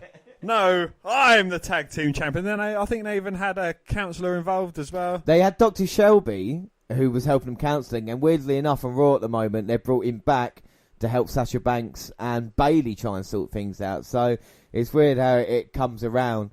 People want to see Team Hell No. I'll be interested to see if this is a long-term thing or not. I mean, Brian's contract runs out 1st of September. It's common knowledge now. Will he sign an extension? Will he not? Is the reason he's not in the WWE title picture because he's not signed it and they want to put him here. He's still on quite a high position of the card, I feel. And I think this should be quite good. The Bludgeon Brothers, even though their gimmick's kind of been bludgeoning recently, destroying, they can work. We've seen Harper and Rowan deliver good matches. I think with Brian and Kane as a possibility. I think the only disappointment, really, was during the pay-per-view early when we saw an attack, didn't we? We did, yes. They took Kane's knee out, slammed it in the door, so it's more than likely that he's not going to be 100% later on. Yeah, so we'll see what happens, but no doubt about 100% Team Hell No is a great match. And it was good to see Daniel Bryan bringing the fire as well. He managed to do Kane's fire, which was... And here he comes now. This should be a hard-hitting affair. Daniel Bryan's had more T-shirts since he's been back than he's had matches, I think. Yeah. He is a merchandise machine as he comes out here, not 100%, and not with Kane at the moment. But he's in Team Hell No colours. I think that is absolutely lush. It's good that they can throw back to it. And like the proper tag team they were, Team Hell No. I always remember the match they teamed up with The Undertaker take on a Shield in London. It's quite incredible, the reaction. Even Daniel Bryan got when you consider everybody else involved. Fuck off, just because you was there. And you can see the people in the crowd. I hate to bring it up, I really do, but Bryan will be ready. We're just waiting for Kane. Prediction-wise, Dan? Yes, well, no, we both know that Kane's not going to be around for long. So, it would be silly to go for Team Hell No. So, I've been silly and gone for Hell No. Oh, Team Hell No. Well, I think that, the tag team division needs a bit of a boost right now, and I think there's no better way than Team Hell No becoming tag team champions. No, I'm lying to you. I've gone Bludgeon Bros in this one. Yeah. Just because I think the Bludgeon Brothers need the rub, so to speak. Like, to defeat a team like Team Hell No, who aren't wrestling week in, week out, like the Bludgeon Brothers are. They need a victory to kind of validate them as tag team champions. I think the boat's still out with the Bludgeon Brothers. Even though I like the gimmick, I still think people aren't sure. They ain't getting the strongest reactions, even though they are talented. So I think this should be a good match. We've both gone different, so this could decide it. I mean, you either go 2 in the lead or you draw back level. It's the changes we need for the predictions. And Harper and Rowan... Changes you need for the predictions. Harper and Rowan look confident in this one. So, Dan, keys to victory. What does Daniel Bryan need to do in these insurmountable odds? Well, he needs a partner for starters. He needs a Kane, whether he's 100% or 5%. He needs, to be able to tag out and recover for a bit. But we've seen Daniel Bryan overcome the odds time and time again. So, I honestly can't put it past him defeating both members of the Bludgeon Brothers and completely burying them. You can look back at WrestleMania 30 when he beat Triple H and then went on to defeat Randy Orton and Batista to win the World Heavyweight title, or the WWE World Heavyweight title. So he's been there before against it. But don't get me wrong, Harper and Rowan, they're a tough tag team, and they're going to try and... They don't need to really cut off the ring now, use that. They've got the entire ring with no Kane. And Bryan's got to be careful. But it's nice to see a face that the fans are 100% behind. And the crowd are 100% behind Daniel Bryan. Oh, now Bryan switching Rowan. He's got to use his speed, try and take advantage of that with the kicks. But has no effect on Eric Rowan. Shoulder blocked by Rowan, and he sends him into the Bludgeon Brothers corner. Throws him to the turnbuckle. And then the boots. I'm sure he's going to tag in Harper. There we go. Definitely believe that Harper's the better worker out of these two guys. Yeah. But I think Rowan's grown as well. Rowan picks Bryan up in a powerbomb. Manages to fight out of it. Harper was perched on the second rope ready to come off top. But Bryan jumps over the top. Bryan from the Royal Rumble. And Harper's still on that top turnbuckle. Perched in a very precarious position. Oh. Hurricane Run as Harper off. Well, Bryan certainly needs to get this one over and done with quickly. What about for the Bludgeon Brothers, James? What do they need to do to get the victory? Hang on a minute. Said that. This might be over in a second. Bryan just kicked Rowan away. He's got the yes lock. Oh. Now Rowan comes in. I think this will say the Bludgeon Brothers are a tough tag team anyway. If they want to beat Bryan, like I said, get rid of slow him down.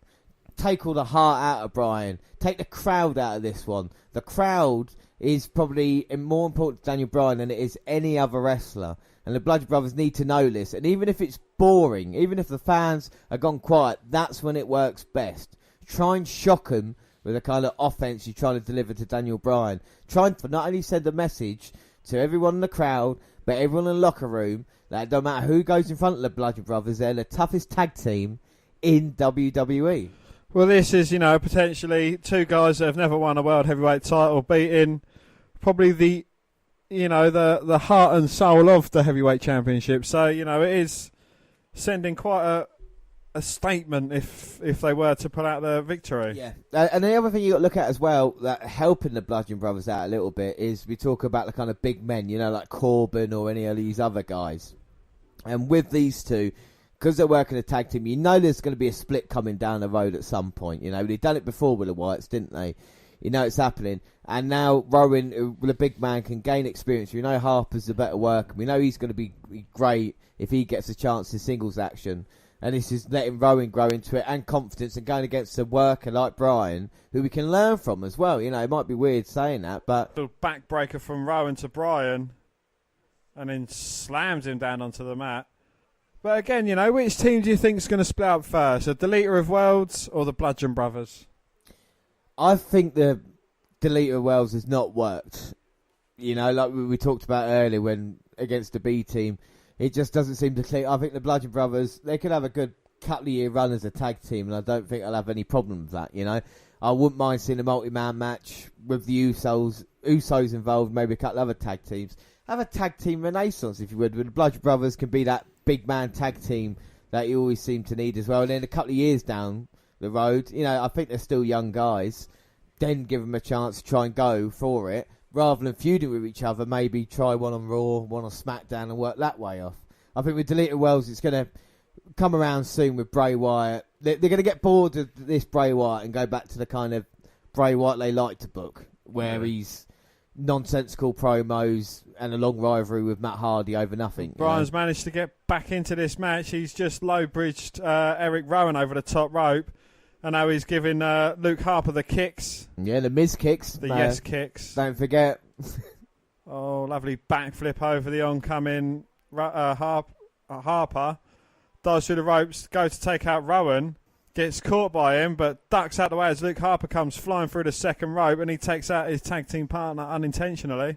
Well, Bryan catches a break there, but can't capitalise on it yet. But all three men down. And we wonder what was going to happen with Bryan. Oh, wait a minute. Kane's music hits. What kind of shape's he going to be in? Oh, my God. He's limping down with a protective cast over his left ankle. But he's here. It's, he should be able to help Bryan. Well, this is the thing. Now it becomes a normal tag team match, and Kane, injured or not.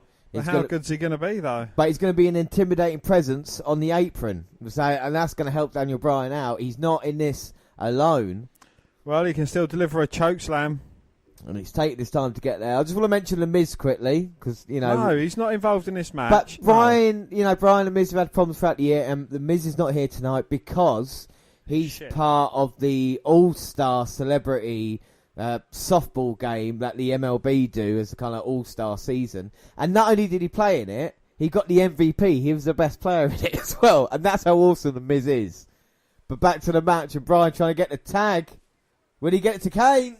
Manages to tag Kane in. And Kane's on fire. Oh, sorry, my bad. Well, he's still limping around, but, 0.5% Kane is better than no Kane at all. Delivers a choke slam to Eric Rowan. Can we get one to Luke Harper? We're going to have new tag team champions. No. Come on, Kane. No, come on, Bludgeons. Make the place burn. He's signalling for the end. It's going to be tombstone time. One-legged man and an ass-kicking contest. Can't pick up Harper. That's it, Harper. He's recovered quite quickly from a chokeslam. Harper's double tough load. Brian gets a tag in. Well, he's had a bit of a breather. Comes off the top rope with a double drop kick. Takes out Harper and nips back up to his feet. Brian's fired up. He's going to hit the yes kicks or the no kicks. Miz kicks. Don't. He is. Oh. Just don't. The Miz watching this, thinking, yep. I wish I could be that good and that over. Well, Brian kicking away at Harper. He must have hit him at least 10 times. At least 25 times.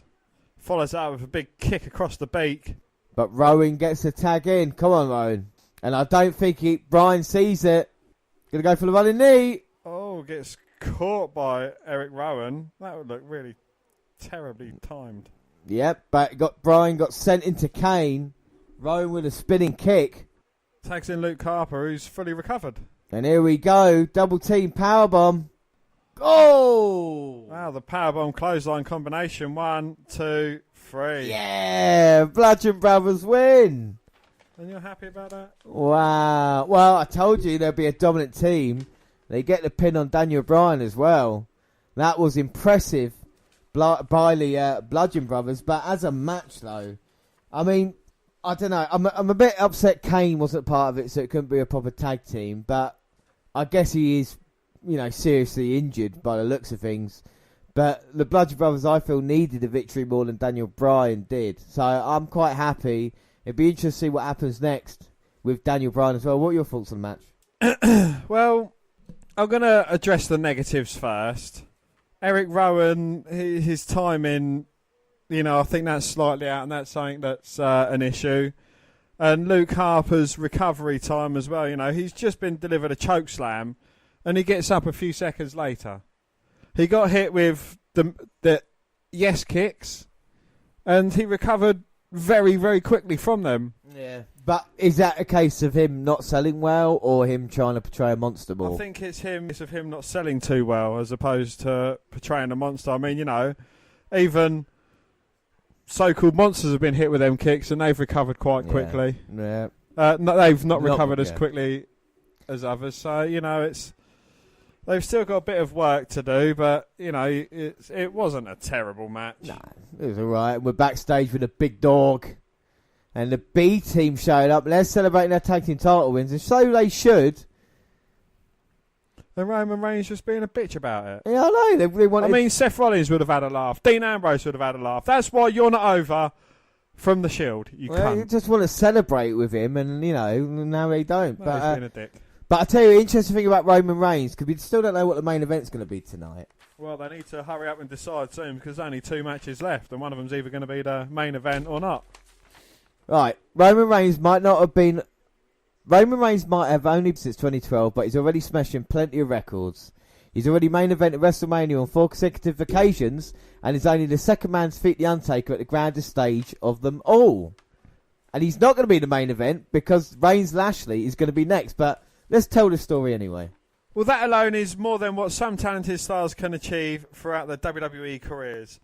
Even though fans are against the big dog right now, the majority of them anyway, that doesn't mean the big push is going to stop. As we can see now, it is not. No, so we wonder what the main event will be, maybe the WWE title. Although fans might dislike this decision, it means Reigns might overtake the likes of Edge, Hogan, Batista and The Big Show. Well, he will, won't he, really, for the most main events on pay-per-views. It was highlighted on Reddit where the current list looks like, and only 6 years on the main roster, Reigns is tied 11th with 26 main events under his belt. If he main events against Lashley, he'll own the 11th spot with 27 main events, and that will put him one behind Brock Lesnar in 10th, who's main evented 28 times in his WWE career. It just goes to show you how much WWE and Vince McMahon values Reigns as a main event talent. In comparison, CM Punk is 16th with 24 main events, while Kurt Angle only featured in 21. He also eclipsed both of his Shield brothers, as well as The Miz and Bret Hart. Well, based on the way Reigns is being booked right now, along with the possibility of becoming Universal Champion soon, it's not going to be a surprise to see him feature in many more main events. If he continues in that fashion, he'll soon overtake Chris Jericho's 30 main events, while his cousin The Rock has had 33 main events and is at number 8 in the list. Reigns will also have Stone Cold Steve Austin, Shawn Michaels and Randy Orton in his sights. He still has some work to do to get to the top 3 though, as Triple H is third with 68 main events, Undertaker has 69, while John Cena is at top of the records list with 72 main events. Yeah, by the time Reigns' WWE's career is over, he could very well be sitting at the top of the list with the most pay-per-view main events in WWE history. So here's the list at the moment. So Reigns is on 26. Edge is also on 26. Hogan's also on 26. Batista's also on 26. Brock Lesnar on 28. Chris Jericho on 30. The Rock on 33. Stone Cold Steve Austin on 68. So that's nearly double. Oh, the no, Rock. takes a slight jump there, doesn't it? Yeah. Shawn Michaels on 68. Randy Orton on 60. Each on 68. The Undertaker on 69. And then John Cena on 72. And that is surprising when you consider Hogan. You know what I mean? Maybe there wasn't enough. If there was a pay-per-view every month back when he was champion, I guess. Yeah. You know what I mean? In that way, but still. But you know, there's There's no Bobby Roode. there's not Bobby Roode. Or there's no Drew McIntyre. Or no Miz. But there is a Randy Orton on there. What a reaction for Roman Reigns. So, Dan, we got Lashley versus Roman Reigns. Let's have a look at the promo. I should be the Universal Champion, but I'm not yet. And a lot of you doubted me. A lot of people lost faith in me. But the fact is, I will never lose faith in myself. The big dog hunts! This is my yard. I'm the guy. Oh, you're the guy, huh? Bobby Lashley! One of the great athletes ever! A physical specimen second to none. Roman, you don't have what it takes to finish the job. Lashley, the new ECW champion. Lashley wins the United States Championship. The Dominator, Bobby Lashley, an elite athlete. So it's time for you to just move on, Roman. Move on. Move on. Kind of like you did 10 years ago.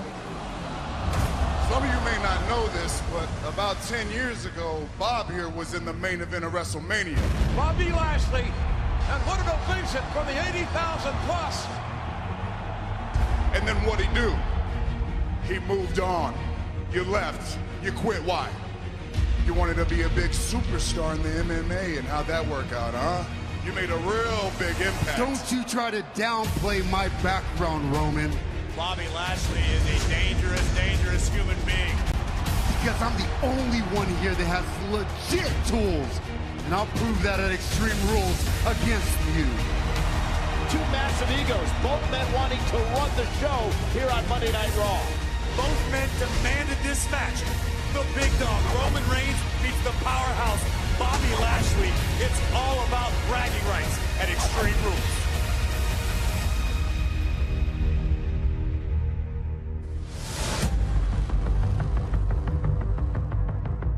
Bobby Lashley, get your ass out here because I am calling you out.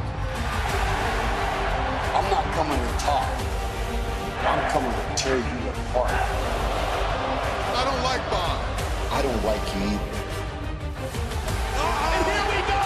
Reigns and Lashley! The ball's underway!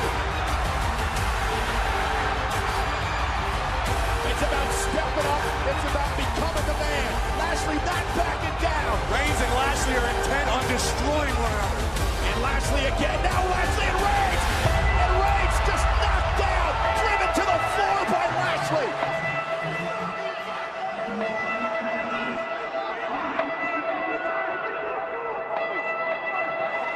Momentary order restored. Oh, wait a minute. Look out!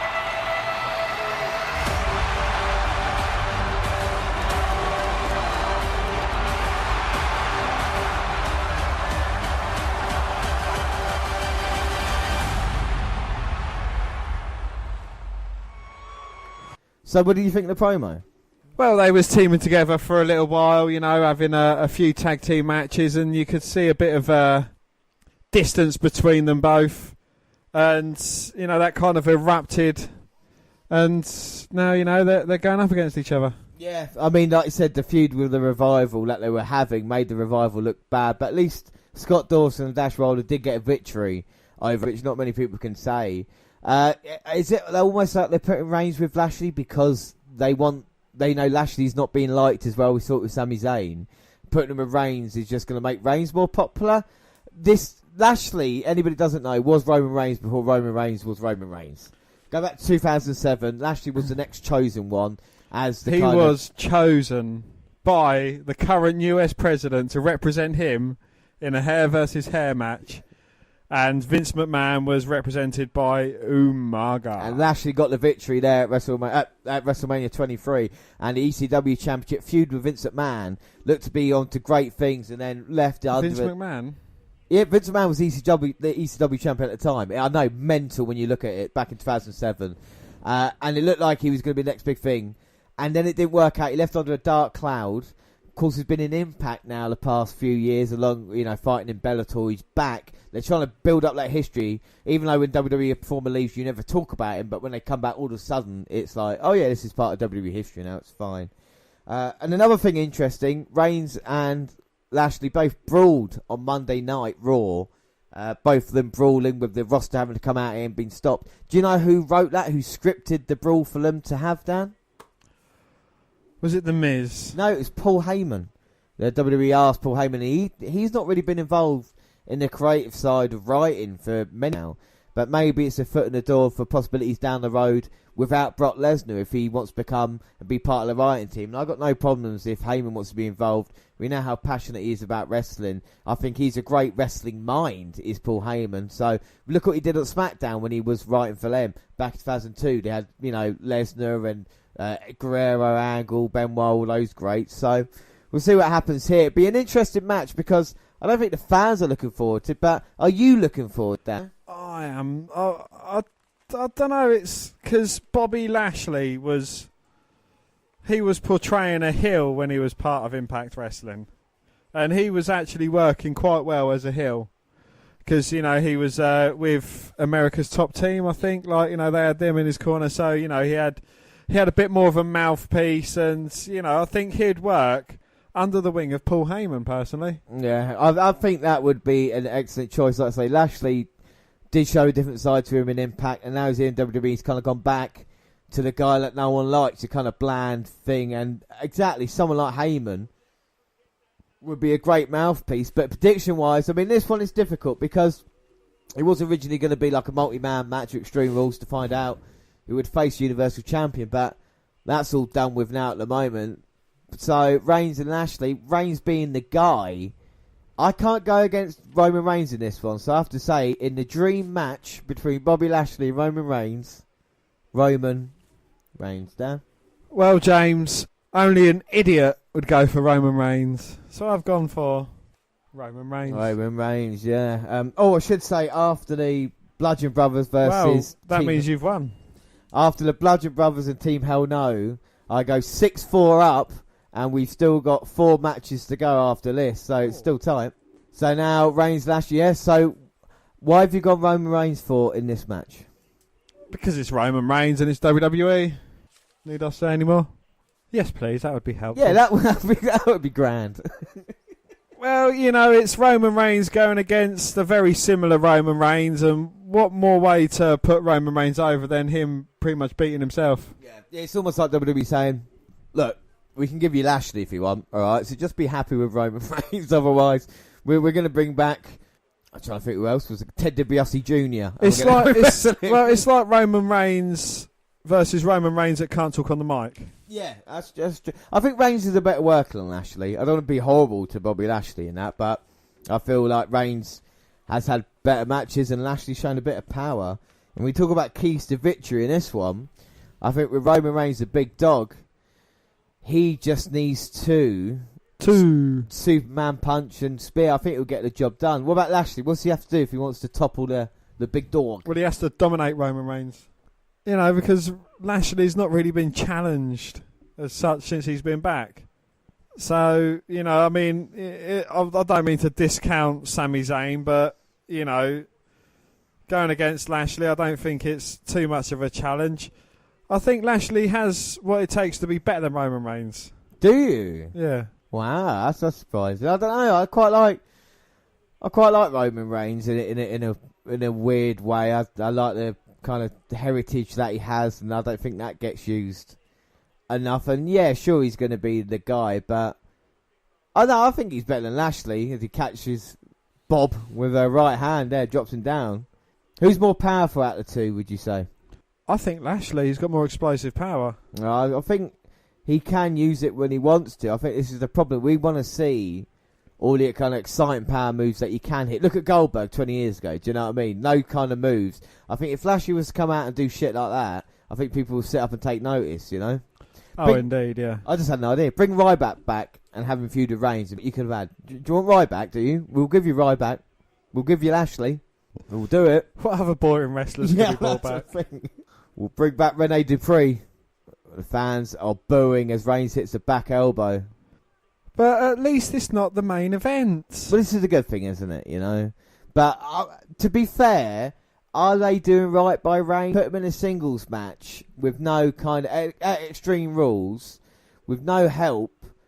Putting him there, the fans are obviously going to be negative. It's like against Jinder Mahal. You put him in there for 15 minutes, the fans are going to respond like that. So, and then against where he's treated against Lesnar, I think for Reigns, I don't think it's his fault. I just think it's the way the WWE are kind of using him, you know. Roman Reigns with one of his signature moves, the drive-by. He might get the job done now, but Lashley managed to kick out. Ah. Are we interested to ask Roman Reigns what he wants to do? You know, like where do you want to go with this? I want to be main event. I want to be the champion. And you'd be like, all right, fair enough then. No. You'd be like, fair enough. No. If he wants, how many other people want to be the main event and want to be champion on Raw? How many people are happy? This is what Drew McIntyre said when he came back. How many people are happy just to collect a check and be a part of the show, as opposed to wanting to knock down the doors and be? I think there's a lot that want to be, but I don't think there's a lot that could carry the mantle of being a legitimate heavyweight champion. I think that's true. You know, I don't think Finn Balor has that kind of heavyweight champion look to him. And I don't want to be horrible. I know people will be aghast at what I say there, but for me, I don't see it at the moment. If the Demon came back and showcased there, but I see a lot more upside with a lot of other people, and, you know, I hate to say it. Well, you know, there's only a few that could legitimately take the mantle. You know, Randy Orton, just off the top of my head, he's got what it takes to be a legitimate champion, whether it face or whether it heel. And I think WWE have shown at the moment they're not interested in being in main events anymore, are they? Who? Randy Orton. I think they're more interested in him coming back and like we saw earlier in the year, feuding with Bobby Roode and the US title, kind of being the mid-card champion and helping the younger guys and the other people kind of get themselves over. Do you know what I mean? But, you know, what have you said for a while now? How you've wanted Randy Orton to act? You've wanted him to come in, just wreak havoc and fuck off for no reason. Yeah. You know, and that's currently what he done earlier tonight. You know, he came in, out Jeff Hardy. He could have gone after Nakamura, his former tag team partner, but he was like, nope, sod that. I'm going to go take out Jeff Hardy. I'm going to cement myself as a heel. He's a flip-flopper, but he's a flip-flopper that can flip-flop legitimately. Yeah, and I'm not saying flip-flop, by the way. No, I don't mind somebody who can flip-flop, but like I said, with all they can, but I don't think they're going to put him in main event soon. You know, I don't know. I might be wrong. I mean, in a couple of months' time, he might be feuding versus whoever the WWE... He might be feuding against AJ Styles, all I know. But at this moment in time, you know, over on SmackDown's a bit of a weird one. I feel that's more opportunity there for people to be WWE champion than there is Universal champion. Well, because their champion actually fucking shows up. Well, yeah, champion shows and up. defends it more than 6 times in a fucking year. I think it's more evenly split.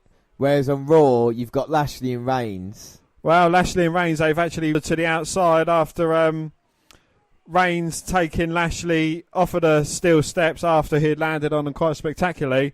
Throws him into them. He was separating the ring steps. He was going to go hit Lashley with them, but Lashley caught them and managed to wrestle him out of Reigns' hands and just took him out. Yeah, big clothesline by Lashley and throws him back in. Lashley outpowering Roman Reigns, and I think Reigns is a little bit surprised and Lashley running the ropes. Big clothesline. The sound broke on this. I mean, that is a quiet crowd.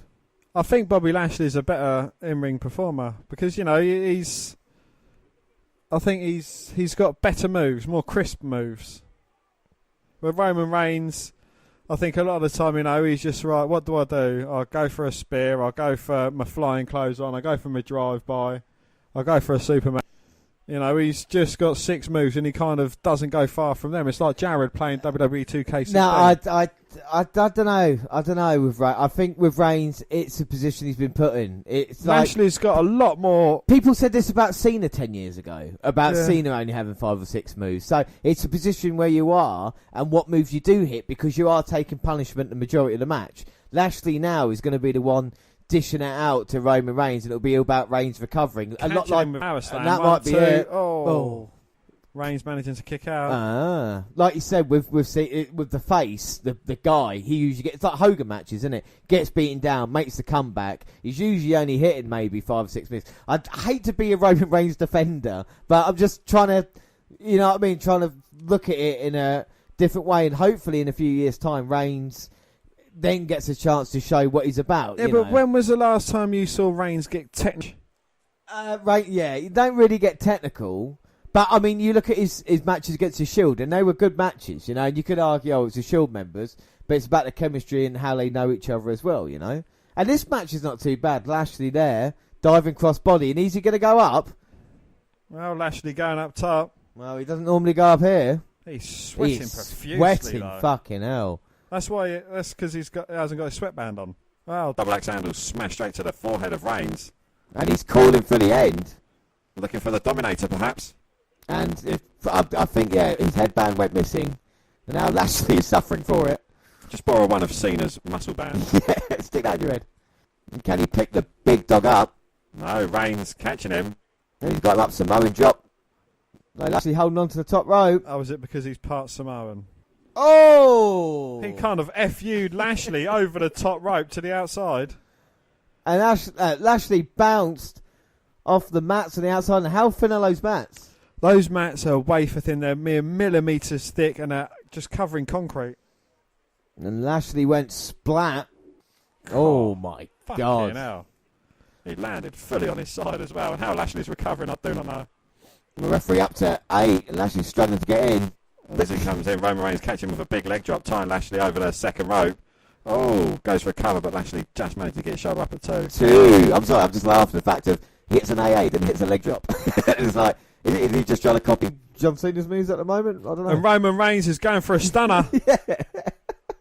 And now Reigns getting frustrated about Lashley, who's recovering, like I say, getting to his feet, showing his toughness. Go in the corner and cock your fist. Well, no, you talk sorry, to me James. or Roman Reigns. I don't need to tell you to cock. No, yeah, exactly. And this could be the end now. The big dog. Ooh-ah. Here we go. Superman punch time. He's going to go hit it. No, Lashley catches him. And Lashley with a spine buster. And now Lashley has picked Roman Reigns up. And look at the power. Just holding him up there for at least 10 seconds. At least 25 seconds. But Roman Reigns managing to kick out of the pin attempt. Oh my God. Right at the last second there. Lashley cannot believe it. He thought the damage was done. All the blood rushing to Roman Reigns' head. And now Lashley going in the corner himself, slapping the mat. Well, we all know that Lashley can deliver a thunderous spin. That's what he's looking for now. He's got a serious look in his eyes. 3-point stance. Reigns in serious trouble. Oh, well as Lashley was running in. Roman Reigns catches him with a Superman punch. 1, 2. Oh, but Lashley, don't know how, managed to get the shoulder up at 2. And clever or not, I don't know if it was intentional by Lashley, but he rolls to the outside. To be fair, it's not been a bad match, really. I mean, it's not been like awful stuff. It hasn't been terrible. No, I mean, it's basically, WWE Power versus WWE Power, but still. Lashley on the outside now. And he's next to the announce table. I think Roman Reigns can see Lashley. What's he going to do? Hit the ring. And he's ooh-ahing, and he's going to go run around the ring. Oh my God, Lashley gets catches caught him. by Lashley. Oh! Belly to belly overhead suplex. Fuck me. Sends him careening across the announce table. We all know the announce tables have been reinforced, so Reigns just bounces off. See, that's... Roman Reigns couldn't do anything like that. I know he could, but he doesn't. If you know what I mean. Yeah, no, I see what you're saying. I do like someone who can throw in a few suplexes there, and Lashley's quite a good master of suplex. Well, Lashley throws Reigns in. Going up top, is he? He's going to try it again. Tap it. You ain't going to get a response from the crowd, so no point asking them. Try it anyway. He did it once. Double axe smash off the top. Going up again. Oh, but Reigns catches him with a Superman punch. Lashley's dropped to the mat. Reigns standing over him, taunting him. Well, that's what happens when you mess. When you get into the big dog's yard. Reigns calling for the spear. Here we go. This is it. Bouncing off the ropes, but Lashley manages to turn a spear of his own. 2, 3. Fucking hell. Lashley beats Roman Reigns. Clean. And the fans love it. I mean, it wasn't the best spear to get a victory, but still. He didn't even finish him with his finisher. I know, he got the job done. Lashley wins. What do you think of the match, Dan? I actually wasn't disappointed in that. I thought it was good. As a match, powerhouse against powerhouse. That's probably one of the better ones I've seen in a while. I mean, it wasn't offensive. It was good between the two. Lashley getting the win is a bit surprising, but then again, I think he had to, really, because we all know Roman Reigns is the guy, so to speak. So Lashley get the victory, and it'll be interesting now to see who's next in line for Brock Lesnar. I mean, there's a couple of great moves in that one, but at the end of the day, Lashley does get the win in quite a surprise. Do you think the Superman punch is getting weaker and weaker? No, I like the Superman punch. I think it's quite a cool move. I don't know if I'm biased because I play him with SmackDown. I think the Superman punch and the spear are quite cool little moves. Yeah. I might be biased when it comes to Reigns. But then I'd rather deliver the Infinity Mass punch, personally, but... There's a thing, there's a Showtime kick in UFC where you bounced off the cage and kind of hit him with like the swinging kick to the face. I think that would look fucking awesome. Like the disaster kick or something like Cody Rhodes used to hit. I think that move would be quite cool. But like I said, maybe different variation of what Reigns uses. The headbutt could be something that he does because of obviously if they want to talk about his Samoan heritage, Yeah. So we've still got 3, what I think are probably 3 of the strongest matches on the card. I don't know if you agree or disagree, but we've got... I'm actually being serious. Well, we've still got the half-hour Ironman match, Dolph Ziggler versus Seth Rollins. We've got AJ Styles versus the very, very over Rusev. And we've also got the beautiful Blitz going against Nia Jax. Well, talking about that, Dan, that is our next match. It is the WWE Raw Women's Championship on the line. We know Ronda Rousey's in attendance, but it will be the champion Alexa Bliss defending versus Nia Jax. And let's have a look at the promo.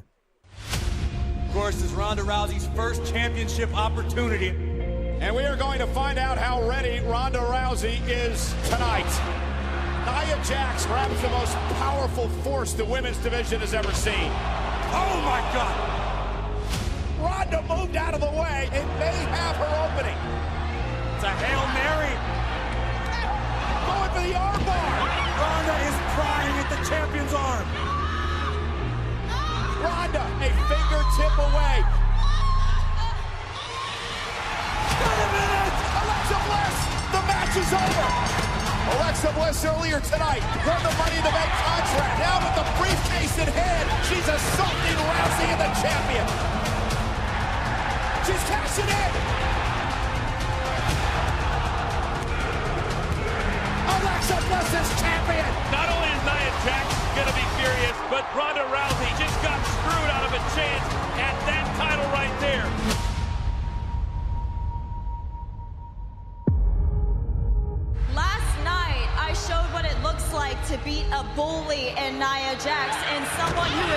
as much of a bully, Ronda Rousey.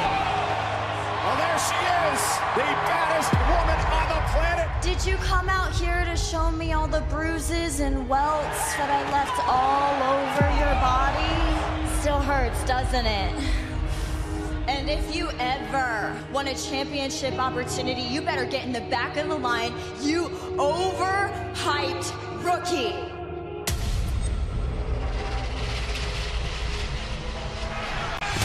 Oh, and Rousey takes down Bliss. Wait a minute. And Rousey took out the general manager. Ronda Rousey has completely gone berserk. This is inexcusable.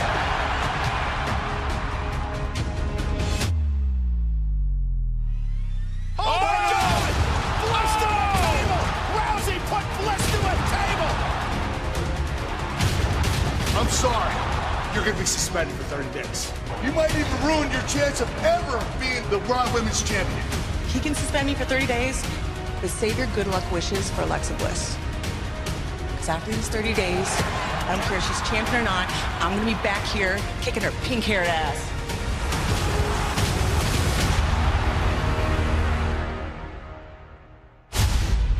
The fact of the matter is, I'm the one who's standing here tonight. Ronda's suspended for 30 days. Bye-bye. And I'm here as your Raw Women's Champion.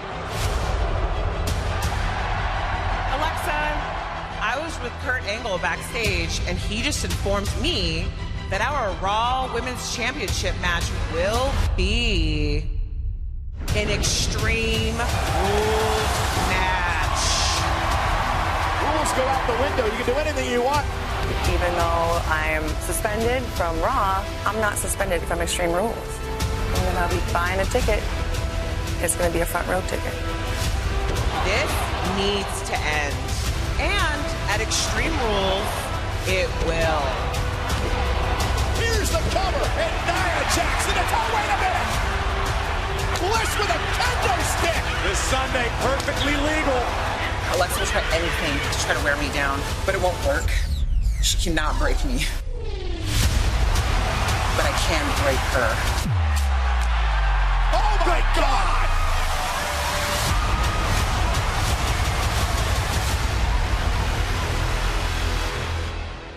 Alright, so let's talk about the promo. And, well, Dan, I know it's my promo, and we'll talk about Nia Jax being champion, beating Alexa Bliss at WrestleMania, having an opportunity against Ronda Rousey at Money in the Bank. But what happened at Money in the Bank? Well, at Money in the Bank, of course, you know, it started last year. We have a women's Money in the Bank ladder match. And Alexa Bliss won that ladder match. And on the same night, during the Nia Jax-Ronda Rousey match, she regained her position back on top of the pile, on top of the mountain, by defeating both Ronda Rousey and Nia Jax in the same night. And, you know, becoming the Raw Women's Champion once again. Yeah. And then the next night on Raw, she got right in Ronda Rousey's face. She weren't scared. She weren't backing down. She was calling her an overhyped rookie, which resulted in her getting beaten unfairly by, you know, the out-of-control, short-fused Ronda Rousey. Oh, come off it. And then, you know, she got put through a table. Again, you know, thoroughly undeserved. Ronda Rousey got screwed. Ronda Rousey and her fucking cauliflower ear. Ronda Rousey got screwed for the women's title at Money in the Bank. She had Nia Jax beaten in the armbar, and if it wasn't for Bliss hitting her with a briefcase, she would have been champion. Did Alexa Bliss do anything wrong? Yeah, bold in the match when it shouldn't. It should have been easy. It was going to be over. Bliss got herself involved. Rousey got disqualified. Jax got disqualified. This is why Rousey furious. The Money in the Bank briefcase entitles you to a title shot whenever the hell you want. Whether it's during a match, before a match, after a match, when someone's been beaten down, you can invoke that match whenever the fuck you want. And she did. And she capitalised on it. But don't be surprised that Rousey's going to get... Because you screw her out of an opportunity like I did at Money in the Bank. You try and rub it in her face. Rousey will break Bliss's arm. She put her through a table. She destroyed Kurt Angle. Rousey's at ringside to get hands on Bliss. Little Miss Bliss. If Rousey was that good, she would have won the match before Alexa Bliss could even fucking lace up She was her going to, and boots. then Bliss hit the briefcase. She didn't though, did she? Ronda Rousey is ready to face the winner of Nia Jax. Ronda versus Rousey is not beautiful enough to face Bliss. Look, Bliss needs to get through Nia Jax tonight, and is the woman that beat her at WrestleMania. So Bliss and yourself might look forward to Rousey, but don't look past the irresistible force of nature, which is Nia Jax. She's no Alexa Bliss though. Oh, Nia Jax, are you back to being a face again, are you? Oh, Mickey James, you're back to being with Alexa Bliss now, are yeah, you? of course. After all that year gone by. I mean, Nia Jax has not been booked well. Don't get me wrong about that. But it's kind of... Alexa Bliss has turned into the new Charlotte Flair of the women's division, always getting an opportunity. So without further ado, James, who have you gone for in this match? I'll let you know in a minute. Natalya, who's Ronda Rousey's friend, is coming out with Nia Jax. But prediction-wise in this one. So who have you gone for in this one? I bet you got Nia Jax because you never go for your people. Well, James, she's not like most girls because she's a million times more beautiful than most girls. I've gone for my baby girl, Alexa Beautiful Bliss. Oh, I can't believe how wrong you are. It's just about Bliss. But not tonight because I've also gone Alexa Bliss in this one. So it means we cannot be changed. After the Roman Reigns Bobby Lashley match, it's still 6-4 on points as we move forward to our next match. So now all you can do is get a draw. You got to hope we've gone different in match 11 and 12. We're on match 10 now. Bliss looking at Rousey. You can see how intimidated Alexa Bliss is looking. And you can see how many fucks Bliss gives. Look, she's there giggling away. She's like... She's scared of Ronda Rousey. No, she's not. And Bliss is a paper champion. She's only holding that until Rousey wants that title. She's only held it from WrestleMania to WrestleMania. And what was Rousey doing? She was getting her fucking face kicked in by UFC women. And getting cauliflower head. Well, she's here now. The women's title's on the line. The referee looks boss-eyed. It's Nia Jax versus your woman, Alexa Bliss. So keys to victory then, Dan. What does Miss Bliss have to do if she wants to overcome the irresistible force of Nia Jax? She needs to not get distracted by the Rousey at ringside. She needs, she knows she can get inside Jax's head. And she's almost had her beaten on a couple of occasions. So, she just needs to give her the run around, use her stamina and use her beautifulness to win the match. Yeah, I think that's fair. I think with Bliss, she's going to have to use underhanded tactics, to be fair. And look, Singapore Kane already getting poked into the ring. Oh, hello, this fire still burns. No, not him, no. The kendo stick. And that maybe trying to distract. And look at Bliss running away. No, she was running to Jax to grab the kendo stick so she could use it as a weapon. Well, this is an Extreme Rules match. And Jax can barely snap it over her knee. Well, she snapped it like she will snap Bliss, and Bliss is scared. And Mickey James has to get another weapon for Jax. Yeah? There's no rule saying a person can't be at ringside to pass a weapon to another Well, she's wrestler. not been very successful, is she? So all the chairs and the trash cans, Jax is blocking. Yeah, but it's tiring Jax out. Why ain't Jax using weapons? Because she doesn't need it. She is a weapon. Bliss needs all the help she can get. Even Mickey James is scared of her. Jax catches Bliss. Clothesline down. That wasn't a clothesline, that was just a body check. It was just a gravitational pull around and knocking Bliss down. Very You're being impressive. fattest. I know, she's fattest down, alright? Throws Bliss back in. So far, in the crowd. Yeah, What fat would wear that to a fucking WWE event, eh? You believe it? Bliss gets sent in the corner and squashed by Jax. She's just lulling Jax into a full sense of cocky security. Oh, trash can's there. Oh my god. And that was a fumble by Jax. I think she's got slippery fingers from eating them chicken wings backstage. Well, leave it. She's trying to throw Bliss through the trash can, hits the chair, and now Bliss Still fighting back. is getting picked up by that chair. And Bliss looks a bit lost. It's a bit disjointed at the moment, to be Jax fair. delivers a big headbutt. Trash can set up. You can see the women's matches are more planned than the men's. Even though, they might be both planned exactly the same, but it looks more. Jax has got Bliss up. Gonna gorilla press her on the trash can. Oh! Stomach first over the dustbin. Dustbin rolls, baby. Well, that was nice by Nia. And Mickie James checking on Bliss. But Bliss trying to get to her feet. She's got the trash can. Oh, she recovered quickly from that, didn't she? Now a trash can to Jax's face. And Bliss to the back. Go on, Alexa. Well, at least she recovered. And now a trash can to the back of Jax. And now Bliss trying to put that chair in. It's not as easy as it looks, is it? Trying to put that between the top and the second rope. Oh, running drop kick takes Jax down, goes for cover. But Nia kicking out at 1. 1. Oh my God! And Jax just pushing Bliss away. They're still there. Wow, and very intelligent from Bliss, ducking out of the way as Jax was charging in, and Nia managed to hit the chair and the bin. Where's she been?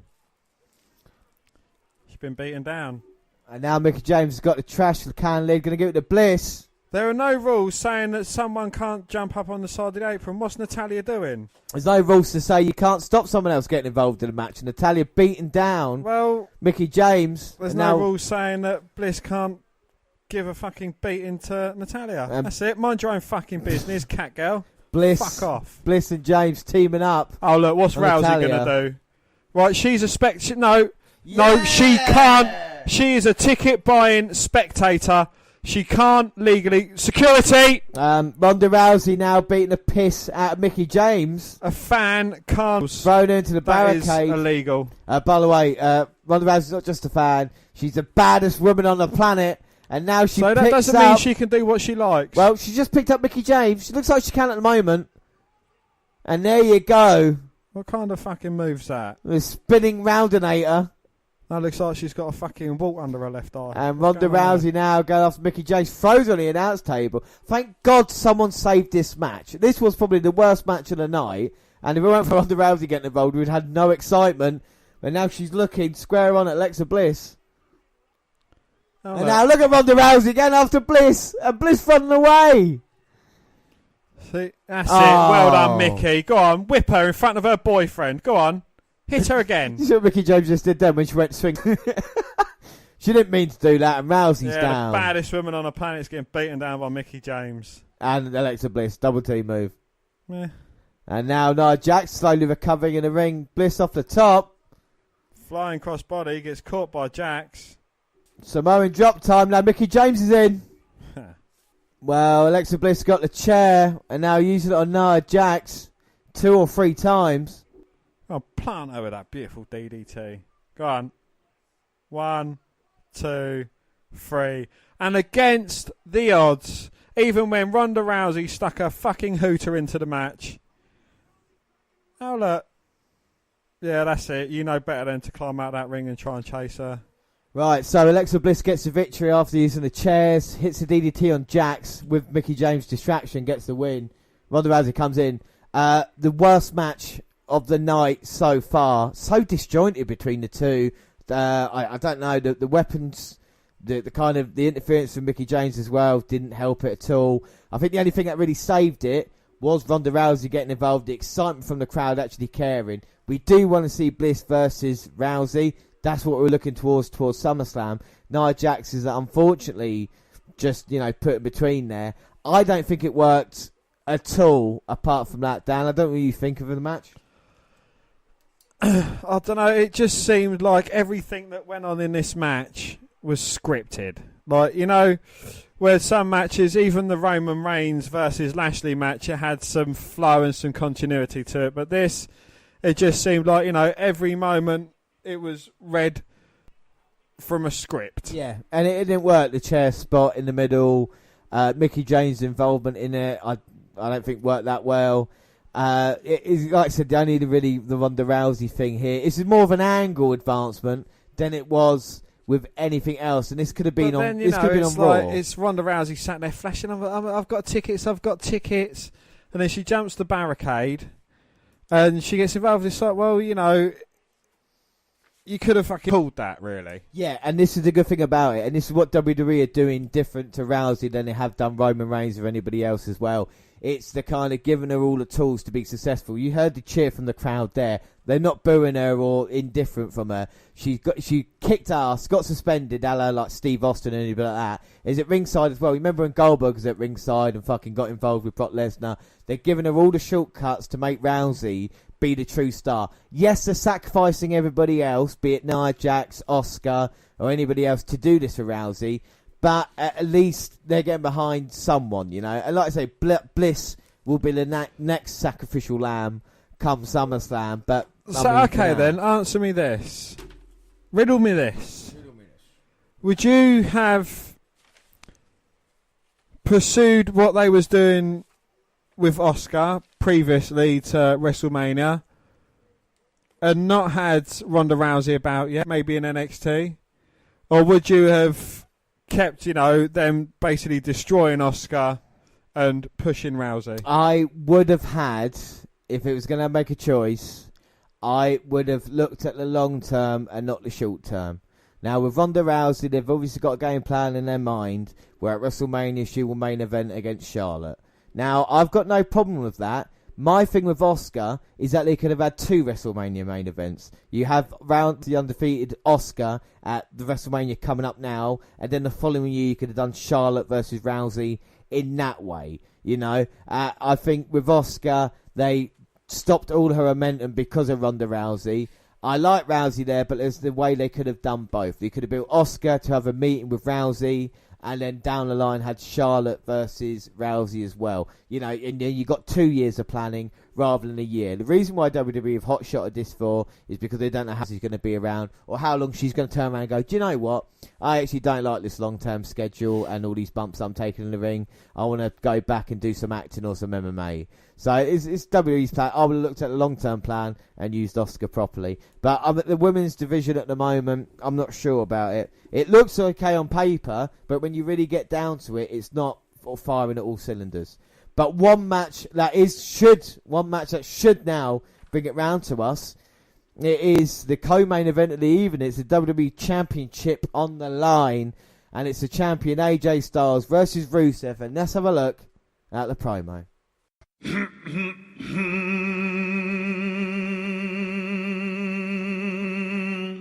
Ladies and gentlemen, what day is today? I am a super athlete. This ridiculous display of power. What day is today? I proclaim today Rusev Day.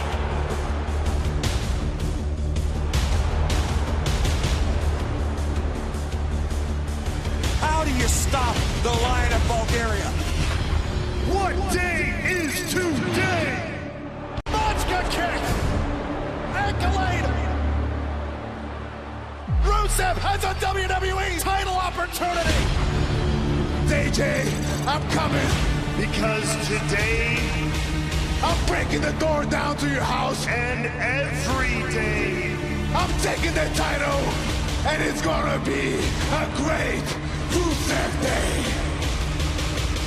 It's Rusev Day.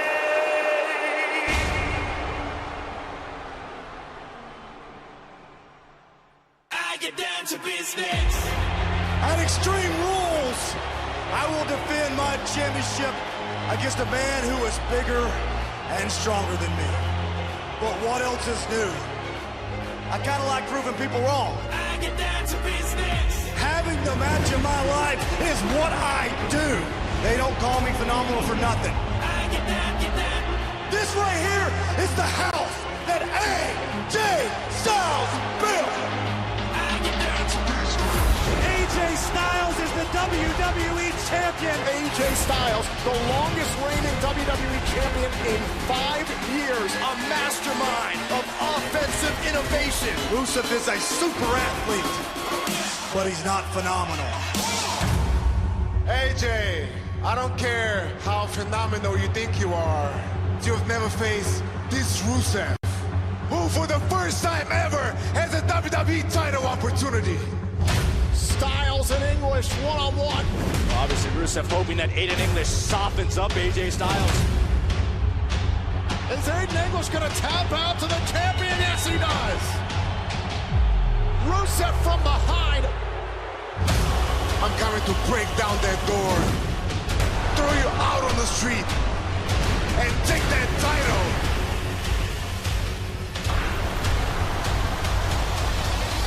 I'm coming to destroy the house that AJ Styles built.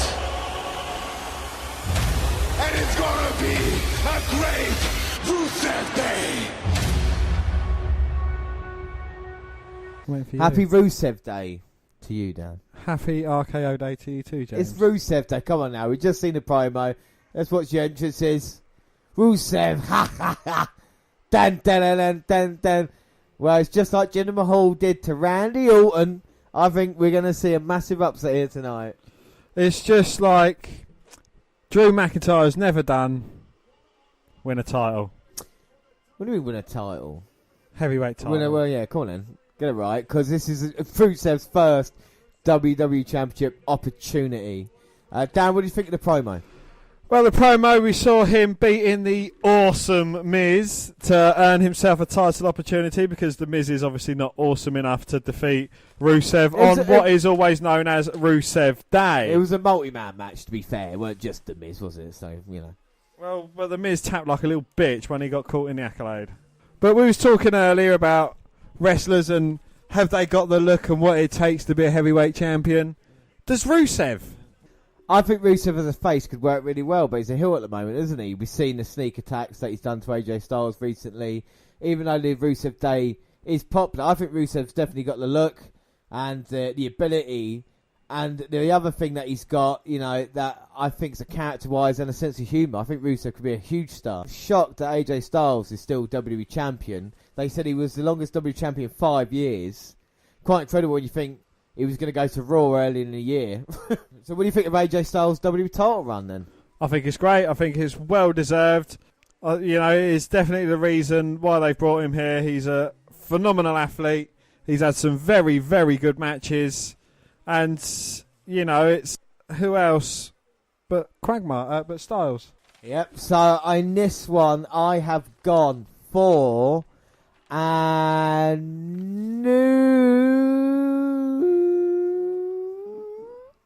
No, hang on a minute. Before I say anything, it's 7-5 at the moment after this, so this is important. You need a draw. So if we've gone the same here, it means I get the pay-per-view win. I have gone AJ Styles. AJ Styles. Yes, well, you know, you need all the victories you can get. So I have gone on Rusev Day for Rusev to get defeated and AJ Styles to win. I think, yeah, Rusev is popular, but I feel that AJ, not bigger fish to fry, but I think he could do more as WWE Champion still. I think with Rusev, they're not sure what to do. Yeah, he was popular. Like 3 months ago, he was white hot, and now they put him in a WWE title match, and then they say, well, he's not as popular anymore. There we go. We gave him his chance, and it doesn't really work out like that, does it? But Rusev is ready here, the biggest opportunity. This should be a cracking match. And it means, with that win, that with pay-per-view scores, we go 4 points all. We are locked in WWE pay-per-view events, the same as we are with takeover events now as well. But the one exciting thing, we have got the Mae Young Classic coming up soon. That will be the bonus points decided. Our next live pay-per-view, we will be live for it. It will be Saturday, August 18th. We'll be there for NXT TakeOver Brooklyn 4. And on August 19th, WWE SummerSlam live as well. We're going to have 2 massive kickoff shows. So that'll be really exciting. That's the next time we've got WWE pay-per-view. But right now it's WWE AJ Styles versus Rusev. I mean, keys to victory. What does Rusev have to do if he wants to upset the odds today, Dan? And I'll do AJ. You probably would as well. Well, I think Rusev, you know, he needs to kind of rely on what the crowd's bringing into this. He's got Aiden English in his corner, as always. You know, he could bring a distraction to the table and, you know, help cause an upset for Rusev. But, you know, we know Rusev has got brute power and strength as well behind him. And I think with AJ, he's got to use his speed. his quickness, and keep an eye out for Aiden English. Like I said, I think he'll play a vital role in this one. Obviously, Rusev's got the power as he pushes AJ away. AJ drop kicks Rusev down, and now he's working on the leg, and I think that's what he's going to try and do. Bit of wrestling there. Hip-lock throw. Rusev, the Bulgarian brute, catches a kick of AJ. Oh, and just clotheslines him straight down to the mat. So what are your thoughts on Rusev? Do you think he's possible champion? He's certainly got the look. I think, he's... I don't know, because if he was a face, it wouldn't work as well having Aiden English in his corner. And, I think Aiden English helps build the character of Rusev. But do we want a popular heel? Do you know what I mean? The Rusev Day gets a good reception and stuff. Why can't they be like kind of a good guy tag team in a way? You know what I mean? Why possibly do that with Rusev Day, the kind of cheers they get? Unless they're going to go for a split and Rusev will go back to his kind of old ways. When he was like supporting Putin and stuff like that. Lana coming out going, you need money, you don't know Rusev. Oh my word, that's impressive by Rusev. Spinebuster to AJ. But only managing to get another 1 count. 1. Lovely snap suplex by Rusev. He's fully in control at the moment. And he's got a spring in his step as well. Well, he's going for the Heavyweight Championship, why wouldn't he? Or the WWE Championship, as it is. Well, he seems happy with himself at the moment, just taking his time. Well, it's a very strategic beatdown of AJ Styles. It takes a lot to put Styles down. Well, I think the interesting thing is as well is that AJ's been feuding now with Nakamura these past few months, and to have a completely different individual with Rusev standing in his way, he'll bring different things to the party, whereas he's used to the Nakamura style and what he could do. Now it's something completely different. He's got to learn. And Rusev, like I say, has been on a roll these past couple of months, but misses the elbow drop there. But at least AJ Styles' balls will get a break. Yeah, that's true, yeah. Nakamura's ball busting's moved on elsewhere. AJ catches Rusev with a kick. Oh, but a high back body drop. Has Rusev got a bit of a problem with his quads? That's where AJ's been targeting. Of course, loves to use the calf crusher. And Rusev weakening Styles' lower back. Obviously setting him up for the accolade, or the Machka kick. Well, these two men have got deadly submission finishers. Well, like I said, don't forget about the Machka kick, and of course the phenomenal forearm. Rusev slams down AJ, going for the cover, but AJ, I think, gets the shoulder up just before 2. Before 2. I was just picking him up in a giant bear hug, trying to squeeze all the life out of Styles. AJ in serious trouble. I think he's had a bit of a shake, a little bit different. I know I shouldn't really be noticing that right now, but... Who, AJ? Yeah, I think he's got like a little goatee. I don't know how long he's had that. Probably had it for about 5 months, first time I noticed him. At least he's trying something else, isn't he? The phenomenal one. He says, I do actually. I think AJ looks weird with long hair, and I'm still not used to it. I'm used to him with, the short cropped style. I can't believe AJ Styles has been WWE champion for most of this past 2 years, if you think about it. That's what's crazy for me. With all the talk beforehand, even when Jared was here about how good AJ Styles was, I never really thought he would do this in WWE. It's quite phenomenal what's actually done. And to have a Rusev versus AJ Styles match, yes, it's not the main event, but still, people are moaning a lot about how bad the WWE product is. I mean, for me, like, even in 2011, 2010, like, the Nexus weren't good. Go back and watch that. They weren't great. And now we're getting talent like Rusev and AJ ducking out, kicking him, and Rusev falls all the way to the floor, right onto those wafer-thin mats. The talent on WWE roster now, for my money, is better than it's kind of ever been with the kind of wrestlers that we got. Even go to NXT with people like Adam Cole, just amazing talent around.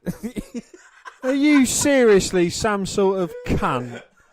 Just picking that name out of random. I know, just, a few talents. Oh my God. AJ Styles there. Springing over the top rope to the outside of the ring, hitting a phenomenal forearm, or a forearm at least. I don't know how phenomenal it was. It was a phenomenal forearm to the outside. So is there a stipulation with this match? There is. I think it's just a basic singles match as Rusev pushes AJ Styles into barricade, trying to get his breath back. Still hobbling around.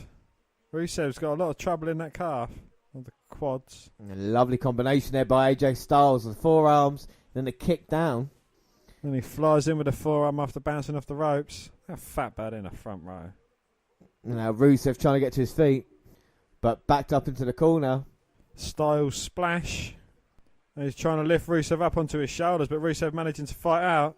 Well, Rusev must weigh, what, 325 pounds? At least 560 pounds. Oh my God, gets caught there with a scorpion death drop. AJ going for the cover, but Rusev kicking out. And that's how quick Styles can be.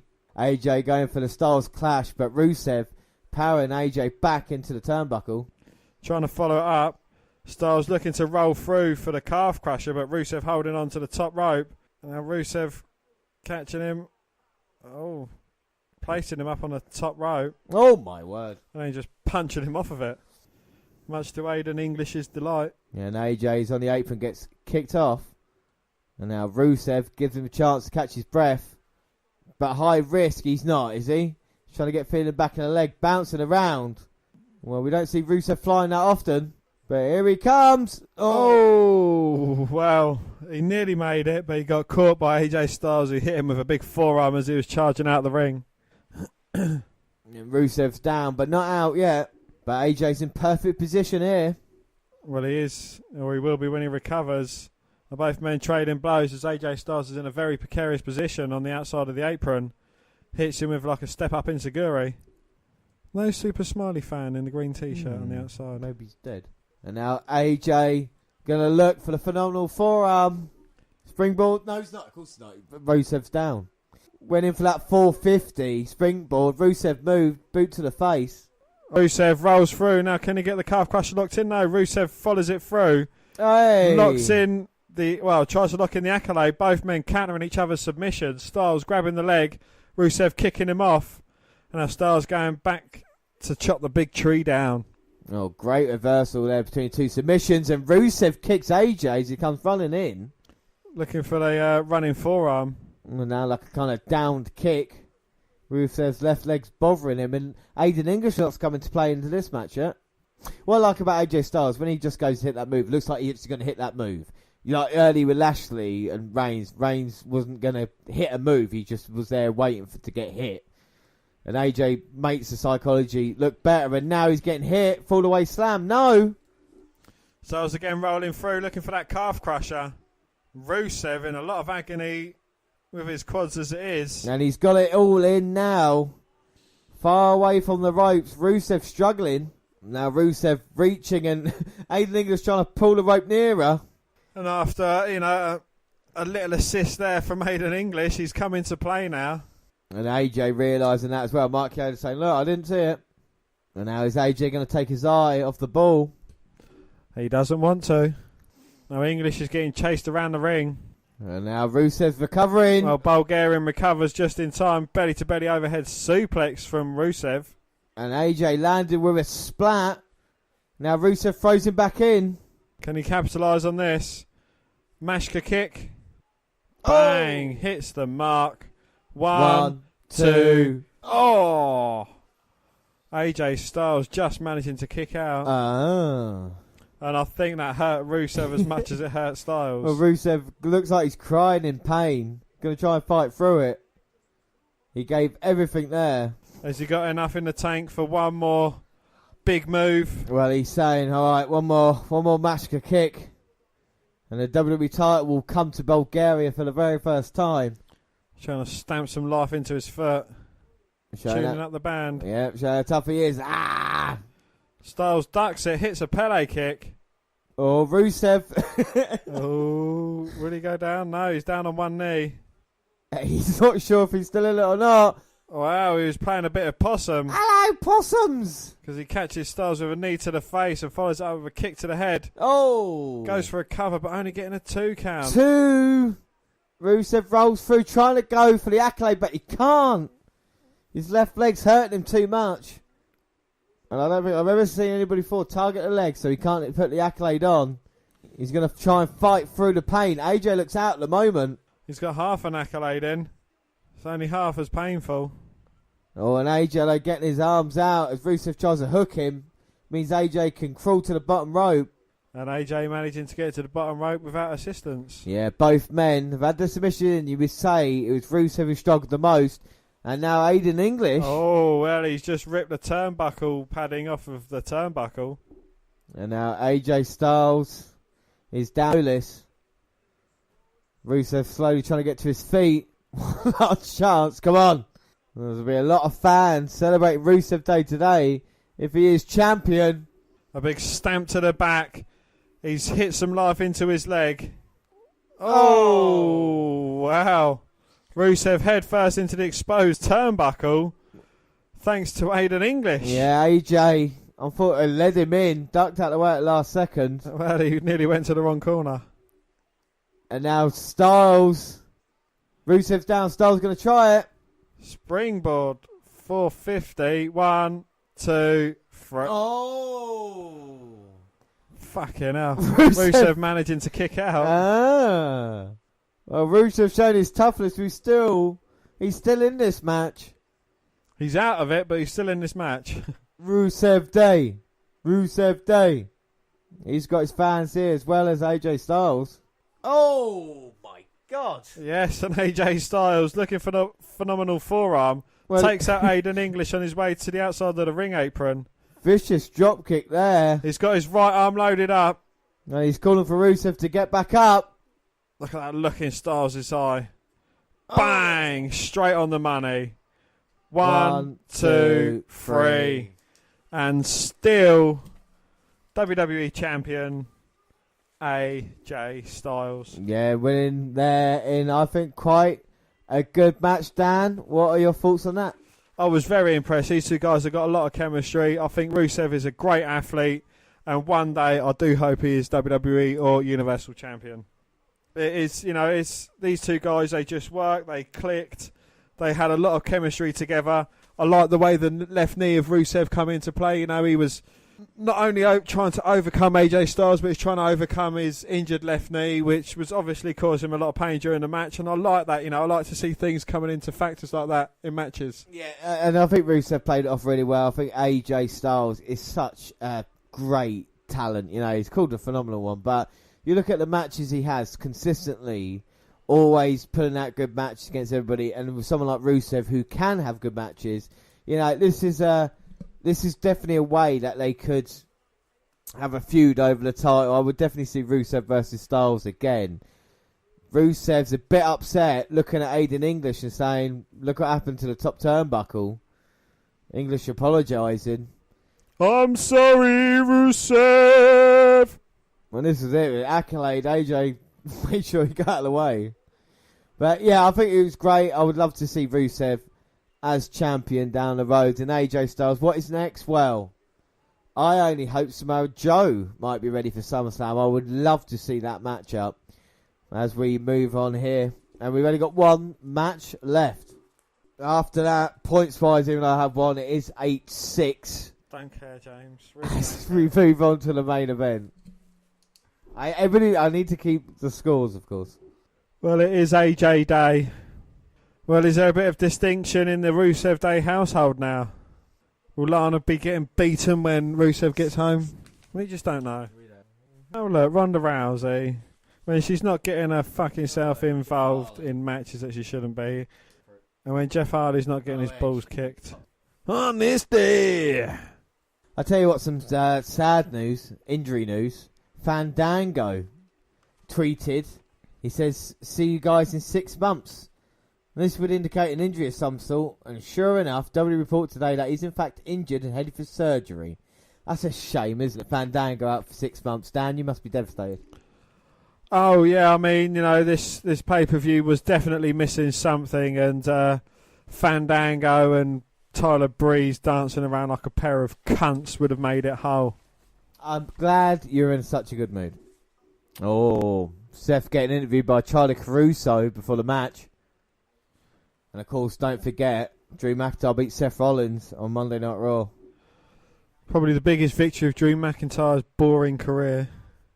And Rollins said he's going to be the new Intercontinental Champion tonight. I reckon it's going to go 4-all.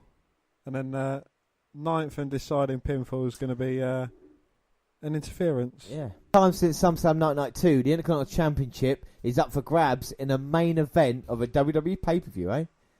It was the first time the Intercontinental Championship main event at WWE pay-per-view since Backlash 2001. This will be the 13th Ironman match in WWE history. So there's my little Ironman facts that I found there.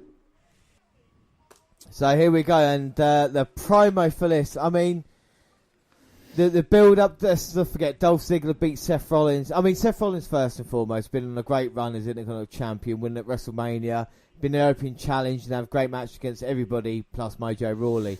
And then coming into Raw a few weeks ago against Ziggler, and shockingly, maybe thanks to Drew McIntyre, Ziggler gets a victory over Seth, becomes the Intercontinental Champion. Of course, McIntyre beating Rollins on Monday Night Raw recently, and Rollins saying that there's 3 things against him: Ziggler, McIntyre, and the clock tonight in the Iron Man match. But this should be a really entertaining Intercontinental title match. Dan, who have you gone for in this one? Well, James, I thought I'd go with my heart, and I put Seth Rollins. But I told you once we'd sealed our envelopes that I did cross out the winner for the Intercontinental Championship, and I went with someone else, and I've gone for the show-off, the Dolph Ziggler. The Dolph Ziggler, didn't take them now. Yep, Dolph Ziggler. You gone for him in this one? I've also gone Dolph Ziggler. But what does it say below Dolph Ziggler there, Dan? Drew McIntyre's a cunt. Drew McIntyre rules. That's what I've written. And he's coming out. He's smirking. See what I did there? McIntyre's smirking as he comes out here. No, he's not got a fag in his gob. He's just pleased to be in the corner of the Intercontinental Champion, Dolph Ziggler. And what a team these two make. And I love the colour of Ziggler's trunks here tonight as well. This is a killer tag team. They're going to rule Raw for years to come. But this is going to be an interesting match. Keys to victory, Dan. What does Rollins have to do if he wants to overcome the odds? He has to be the guy that was the Kingslayer. He has to be the guy that is the former WWE champion. He has to be, the architect. He has to use his brain, try and, put the fact that McIntyre's there to the back of his mind, but obviously don't forget about him being there because he is obviously going to play a pivotal part in this match. Well, this is the thing. He's out there. We know how dangerous Drew McIntyre is. But an Iron Man match is, anybody maybe never seen one before. It's very different for the normal match, It depends on these two guys. To be fair to Rollins and Ziggler, seeing as it's half hour, not an hour, I think these two men could go at it for a full half hour. I don't think we're going to see that in this match. I think we're going to see a lot of stalling, maybe quietly early going. I'm hoping they really pick it up as they get to the go home, 5 or 10 minutes to go. Well, you're saying that, Dolph Ziggler, we've seen him a fair few times coming in very early in Royal Rumbles, lasting for half hour, maybe 40 minutes. And Seth Rollins, he's had the longest match on WWE history. Yeah, exactly. Well, the match, he had the gauntlet match on Raw. And I think it's important to say how great condition Ziggler is as well. And like I said, these two men could go at it. McIntyre standing in front of Ziggler during the introductions. Very intimidating. Goes to the outside. For 30 minutes is. So who knows what can happen. If I was Dolph Ziggler, the strategy I would have is trying to pile on the victories and trying to just get an early lead, if you know what I mean. I don't know why Dolph Ziggler's got evil on the back of his trunks. Because he is evil. Weird. He gets 2 up, and then Rollins has a lot less time to try and get back into this. So, we're seeing a completely different Drew McIntyre to the one that we saw in NXT. Which one do you prefer? Do you like him as a slow-moving heel, or do you like his, his grinning face persona? I think he can do both. We talked about flip-flopping earlier. I think McIntyre's a brilliant flip-flopper. I think he's got the potential to be kind of whatever they want Reigns or Lashley to be if he wants him to do that with a hard-hitting style. You talk about how a wrestler should wrestle. We see what McIntyre could do, German suplexing people off the top and the kind of high-flying moves there. Right, well, no, James, get his dick out your mouth for a minute. Which one do you prefer? Or he could do the heelish ones. James, to be fair, I like both. I really like both. The heelish McIntyre might have more upside when it comes to main eventing pay-per-views down the road, just because they like to have the kind of facey all-American type and the foreigner heel. But I think McIntyre can accomplish either. And I love this treatment WWE have given him since coming up on the main roster. Being treated like a true star, And I think that's good. I think with Seth Rollins, they obviously think he's got huge upside, and I think Ziggler should be very pleased after all the talk about maybe, leaving or whatever. He's finally found his niche, and I think this is a perfect place for Ziggler. A mid-card title like this, and having great matches against great competitors. I prefer his facey side from NXT, personally. I think he was great, as a dominating champion that doesn't take no shit, one that doesn't need the shortcuts. Because he a man of his size and stature and dominance, and it's just his overwhelming presence. He doesn't need the lift of, doing things underhandedly. Yeah, well, I think you're right. He is fantastic. But we're going to focus on these two guys now, and we're about 2 minutes 20 in, and each man just feeling the other one out. A couple of pin attempts. Rollins catching the leg now of Ziggler. Going for a roll-up. Ziggler rolling through. And now Rollins Irish whipping. Sunset flip. Seth Rollins going for a cover. 1, 2. No, kick out. Oh. Well, the importance of the first fall as well, as Rollins going to go for the cover on Ziggler. To get the first fall and to get the victory, the thing is, whoever gets the first pin is going to be control of the match then, because it's the other person who's going to be on the attack. I think Ziggler would love to be working defense most of the time here, and he goes to the outside for a breather. And Rollins there, doing a couple of star jumps. Jumping jacks if you're American. Jumping jack. And now Ziggler's had a word with Drew. Drew's going one side, Ziggler the other. Ziggler trying to get a cheap shot, but Rollins blocks him. Catches him with a chop. Turns him round. Irish whip. Back elbow by Seth. Going for the cover, but Ziggler getting the shoulder up at 1. 1. Scoop slam by Rollins. Pin attempt. Only getting a 2. 2. And Seth just checking the clock, seeing how much time he's got. For him, I guess the clock will be ticking faster and faster. 26 minutes now. Well, there will be a defined winner. Because, if it does stay 0-0 after the half hour, they go into extra time. So Ziggler's kind of lost his advantage a little bit. Like I said, you need the victory. We've seen some Ironman matches before. The champion retains. If it goes to the time limit, most famously, like I said, Bret and Michaels back at WrestleMania 12 went sudden death. And Seth's got Ziggler. Hits the buckle bomb. Rolls him up. 1, 2, 3. Oh! There's 1-0 to Rollins. Well, there we go. Nearly 25 minutes left. Rollins gets the first fall. 5 minutes in, rather. Seth seems happy about that. Now Seth, all he needs to do throughout the rest of the match, go on defence. But I think he's trying to take advantage of it. Well, he's doing England against Croatia. Went 1-0 up in 5 minutes with a beautiful Trippier penalty, Trippier free kick. Yeah, let's hope it doesn't finish that way for Seth Rollins. Ziggler is wearing Croatia colours as well, though. He is. Well, red, white and blue for Ziggler. Rolls to the outside. Seth in black and green. It goes 1-0 and then Ziggler wins it in extra time with a beautiful goal. And Seth Rollins there diving over the top of Ziggler. Suffocating at the moment.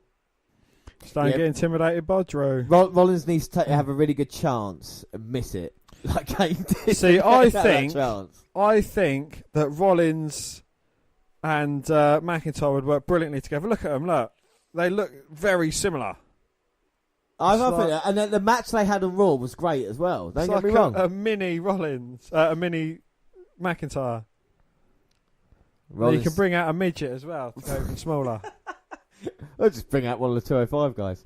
And Ziggler now beating up on Rollins thanks to McIntyre's distraction. Ziggler now with a net breaker. Swinging net breaker hits it. 2. Oh, but only getting a 2 count. 2. Ziggler now going for the elbow. Hits it, but Rollins again shoulder up at 1. 1. And Ziggler doesn't want to get too frustrated. There's still a long time left in this one. Ziggler with a suplex, but Rollins lands on his feet. Hits a big chop. Followed up by a big right and another chop. And Ziggler a little bit rocked now. Irish whipped. Rollins drops his head, but he gets caught with a boot to the face. Comes charging at Seth, but he hits a clothesline and a big back elbow. Irish whip to the corner. Following up with a bit of a splash. Oh, Ziggler going low though, taking out the knee of Rollins. And that's good strategy, because that's the injured leg of Rollins. You know, famously had to relinquish the WWE title due to the injury. Oh, and it looked like Ziggler maybe trying to famous her. Rollins dodge, rolls up Ziggler. Ziggler rolls through. Oh, both men getting a 2 count. Rollins with a pin attempt. Powers up Ziggler. Going to try and get another buckle bomb. He got the pin with it earlier. Oh, but Ziggler with a backslide. Goes for a roll up. Rollins rolls through. Oh. Hits the stomp. 1, 2, 3. Oh, my God. Seth Rollins 2-0 up. At 22 minutes. Wow, my God. The time's running out for Dolph Ziggler. But like you said, Ziggler only needs to get 2 to make sure this goes, presumably, into sudden death. Now Rollins can get his breath back, and now he can focus on going defence. Well, you've got to score whilst you're on top. And that's what Rollins has done here. He started strong. And now we're nearly a third through this match. And Rollins sitting pretty. Don't sit too pretty, though. Oh. He's tuning the band, and here comes McIntyre. Well, the match hasn't restarted yet. Or is this strategy? Well, I think Ziggler's going to get disqualified. McIntyre's come back in. The clock is ticking. Beating up Seth Rollins. The referee say, come on now. DQ, one more for Rollins. So Rollins has gone 3-0 up. No, it hasn't been counted. 9 minutes gone. Yeah, it is. It has. McIntyre close up. Well, you want to see McIntyre versus Rollins. You're getting to see it now. McIntyre throws Rollins into the ring, into the barricade, onto the ring, into the barricade. Throws him back into the ring. Is he going to hit his Claymore kick? Well, he's not finished with him yet. Referee saying, come on now. And this is all just one disqualification at the moment. Even though the clock has been ticking. Oh, McIntyre's been sent out of here. Oh, no. No, come on, ref. Oh, no. The referee's saying McIntyre's got to go. And Drew saying, all right, that's fair enough. I'll go. Okay, I'm going. Boom! After the Claymore. Drew McIntyre is shining in the WPP main event, eh? What a great world we live in. Drew going out, and he's just saying there, Dolph, I've gone, but I've just beat the shit out of him for you. I lost you a point, but I gained you one back, so runners amounted to nothing, and I've got myself kicked out of here. Well, we'll see. Ziggler going for the cover. 1, 2, 3. Gets it. Goes 3-1 now. So, as I said, he lost Dolph Ziggler a point, but gained him one back and got himself kicked out of here. So what he's done is effectively null and void. Well, no, because well as actually hindering Ziggler by getting himself kicked out of here. Well, no, to be fair, there's still 20 minutes left in this match and just assaulted Rollins. If you think Rollins is going to recover within the next 5 or 10 minutes, I think you're wrong. I think it's a brilliant move by McIntyre here to do it, and Ziggler now get to his feet. He wants Rollins to get up. Super kick to the face. Ziggler going for the cover. 1, 2, 3. Oh, it's 3-2 now, so that's 2 pinfalls for the price of one that McIntyre did. 3-2. Ziggler's looking all right at the moment. All right. Calm down. You've got my man. That's what my man's proven to you. Get McIntyre's dick out your mouth. And Ziggler still stalking Seth Rollins. And Ziggler smirks, but Dan doesn't care. And now he's going to go for the super kick. Can he tie it up? For a piece. Rollins sidesteps, rolls up Ziggler. Oh, Ziggler managing to kick out. Hits a back elbow. Kick out. Ah. Now Ziggler throws Rollins into the ring post. My God. Hits a zigzag. Zigzag, 3-3. 1, 2, 3. Scores are level. They are indeed. And just like that, Ziggler in the game. We're not even at half time yet, and it's 3-0. This is going to be the most high-scoring Ironman match we're going to see in history. And Ziggler now just going to take his time. Ziggler wants Rollins to get back up. Going to go for another zigzag. Rollins pushes him off. Ziggler comes running in with a splash, and Rollins managing to dodge out of the way. Ziggler hits nothing. And now maybe Seth can recover and get back into this one. Ziggler comes running in again. Rollins gets a boot up. Now Rollins up to the second rope. High scoring Ironman matches? Oh, gonna go off the second rope. Dodges it, and now it's a sling blade? Swing blade. Swing blade on Ziggler. He's down. High scoring. So I got to say, Rock Triple H, that was like 5-5, wasn't it? 6-5. 6-5. Triple H versus Rock. There's also one with the same score. Lesnar versus Angle. John Cena versus Randy Orton. Ooh. Rollins clotheslines Ziggler over the top. Yeah, I mean, this is better than the 0-0 Bret and Michaels had. And now Rollins has clotheslined Ziggler out, trying to get momentum back into it. John Morrison and The Miz drew with Jimmy Wang Yang and Shannon Moore for the WWE Tag Team Championship, 1-1. Rollins went for a suicide dive. Ziggler caught with a forearm, puts a foot on the ropes, and he goes for the cover. He's gone 4-3 up here. So just like that, halfway through, is 1-4 ahead. First ever Ironman match. Bret Hart versus Ric Flair. Woo! January the 9th, 1993 for the WWF Championship. Bret Hart won 3-2. Fucking hell. Second, 94, Bret versus Owen. Third, 96. Bret versus Michaels, 96. Then 2000. And now Ziggler working on the arm of Rollins. Just going to wear him down. We've gone through the halfway point in this match. And you would say Ziggler is in the ascendancy in this one. Rollins trying to get back from the submission. So, okay, what I said wasn't truly correct. I mean, the impact that Drew McIntyre certainly changed the momentum of the match.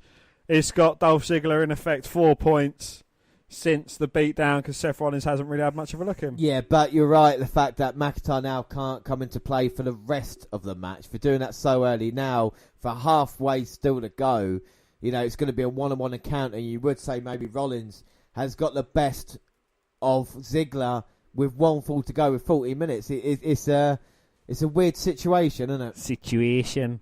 Yes, it certainly is. And Ziggler now's just got to try and hold on for this, and Rollins is going to do everything in his power to try and get back, but he's going to be suffocated by Dolph.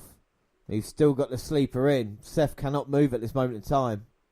Every time he tries to fight it, Ziggler blocks him. Goes for the clothesline. Rollins with back suplex. Oh, but Ziggler lands on his feet. Got the sleeper locked in. Oh, Ziggler's beaten a lot of people with his sleeper, including the great Carly. And now Rollins is down. He's fighting for any breath to get back into his body. So what would you do? Would you tap out quickly and try not to get 2-1 down by this point? Or would you try and hold on and not relinquish a point? I think at this moment in time, I would maybe try and fight it. Just because going 2 points down with 30 minutes left, think to myself, I need to get back into this one. I need to fight and try and make the scores level at this time. Well, Ziggler was 3 points down, and he's now 4-3 up. But so. I don't have Drew McIntyre in my corner, do I? So, Dean Ambrose could come out. Ambrose could help Rollins, maybe. Roman Reigns in the back. Why don't you tell him to come down? Well. And Rollins trying to move the leg of Ziggler and trying to get out of this, and he is blocking it. Rollins back to his feet, and the fans really indifferent. Ziggler's up with Seth, and Ziggler again jumping on the back of Rollins. But Rollins backs him up in the corner. Grabs back on. It's like a pit bull at this moment in time. It's like a rabid Wolverine. And Seth trying to grab the legs of Ziggler. Rolls him through, and Ziggler hits his head on the top turnbuckle. There is finally separation. We've got 12 minutes to go now. And Rollins has been suffocated these past few minutes. Any chance of Ziggler not on his back, not pressing him. But like you said, Rollins has been the longest match in Raw history, so... He's got the stamina. Exactly. He's got the crowd behind him as well, hopefully. Ziggler back to his feet. Rollins closed Ziggler over the top, eliminates him for the Royal Rumble. Seth's going to go flying. Finally getting some momentum back in this match. Takes out Ziggler. Weird looking suicide dive there. But it doesn't matter because Seth rolls him in and Ziggler rolls all the way through on the other side. Well, you know, he's got room to move. But Seth follows him out, straight out over the top, well, straight through the second and top rope. Suicide dive again. Ziggler now gets thrown in. Here comes Seth. Springboards in. Goes flying over. Going to get the cover. 1, 2. Oh. Ziggler managing to kick out. Rollins now maybe trying to rip cord knee. Ziggler blocks it. Runs into a boot though from Rollins. Seth perched on the second rope. Blockbuster. Rolls up Ziggler at 2. Oh. No, but Ziggler managing to kick out. Fans are certainly getting behind Seth. Well, we've got 10 minutes to go. The crowd acting a bit weird. They were yes and then. I hope it was for Seth Rollins. He's going up. And Ziggler with a drop kick to the head of Rollins. He falls all the way to the outside. And Ziggler saying, I'll take the count out with 9 minutes to go and a fall up. If Ziggler was to get another victory here, I think that would be it. I think that would be Coyton's. But Seth Rollins did get 2 pinfalls in about 8 minutes. He did, but he's running out of time. We've got 8:45 left on the clock. The referee's still counting now. He's up to 7. 9. Oh, Rollins gets in just before the 10 count. Ziggler's got the DDT. Rollins pushes him off. Super kick to the face. Loading him up. Ripcord knee. Can he capitalise? 1, 2. Oh. Ziggler just managing to get his shoulder up at 2. 2. As Seth staring at the clock. Oh, he's running out of time. Is he going to get froggy? Oh, the fans will pretend it's a Royal Rumble thing. So every time it's 3, 2, 1. Oh, how hilarious. Rollins to the top. They're witnessing a fucking great match up here and they're a bunch of cunts. Ziggler cuts him off. Rollins hung up. Rollins down a bit of trouble up top. He's pulling Ziggler up to his level, who's trying to escape out of the ring, I think. Well, with 7.5 minutes to go, Ziggler just needs to stay out of trouble. But Rollins, like he's slowly carrying him all the way to the top now. Ziggler with the punches. Rollins in serious trouble now. Rollins fighting back, though. Fighting back with everything he's got. Phoenix splash off the top. Well, he's going to have to say it now because we've just come under 7 minutes. Ziggler gets headbutted all the way to the canvas. Rollins staring at the clock. This might be his chance. Phoenix splash, frog splash, whatever it is. Maybe a frog splash from there. Ziggler moved out the way. Oh, didn't move far enough though. Rollins covered half the ring. Oh, but Ziggler still managing to kick out. Well, Ziggler's been beaten 3 times in this match, but it doesn't look like he's going to be beaten in the next 6.5 minutes. You'll wonder if Seth's going to get frustrated. Rollins does a few things really well, doesn't he? Do you know what I mean? Like, the distance he gets there, just to kind of... I think he's probably my second favourite frog splash after RVD. Yeah. I mean, it's just athleticism that he's actually got. And Ziggler now holding on to that bottom rope. Well, he's using his Royal Rumble strategy there. Clinging onto the bottom rope, but Rollins, baseball slide, come drop kick and just kicks him out of the ring. And now Rollins has got Ziggler with nearly 5.5 minutes to go. Can't believe how quick the clock is ticked down in this one. Rollins now picking up Ziggler. Trying to place him up top. Looking for that superplex Phoenix splash combo. He desperately needs to level it up and maybe even pull out a winner. Do you think Rollins should be trying these moves like that or just going for the basics? Do you know what I mean? Like he should go for what has worked for him in the past, and a lot has worked for him in the past. And now Ziggler still blocking this. 5 minutes to go. Rollins gets blocked up but runs back up. Ooh. Superplex rolls through. Oh. Falcon arrow. 1, 2, 3. Oh. Somehow Ziggler managed to shoulder up at 2. 2. Well, Ziggler's got tougher as the match has gone along. Rollins can't believe it now, and time is just fading.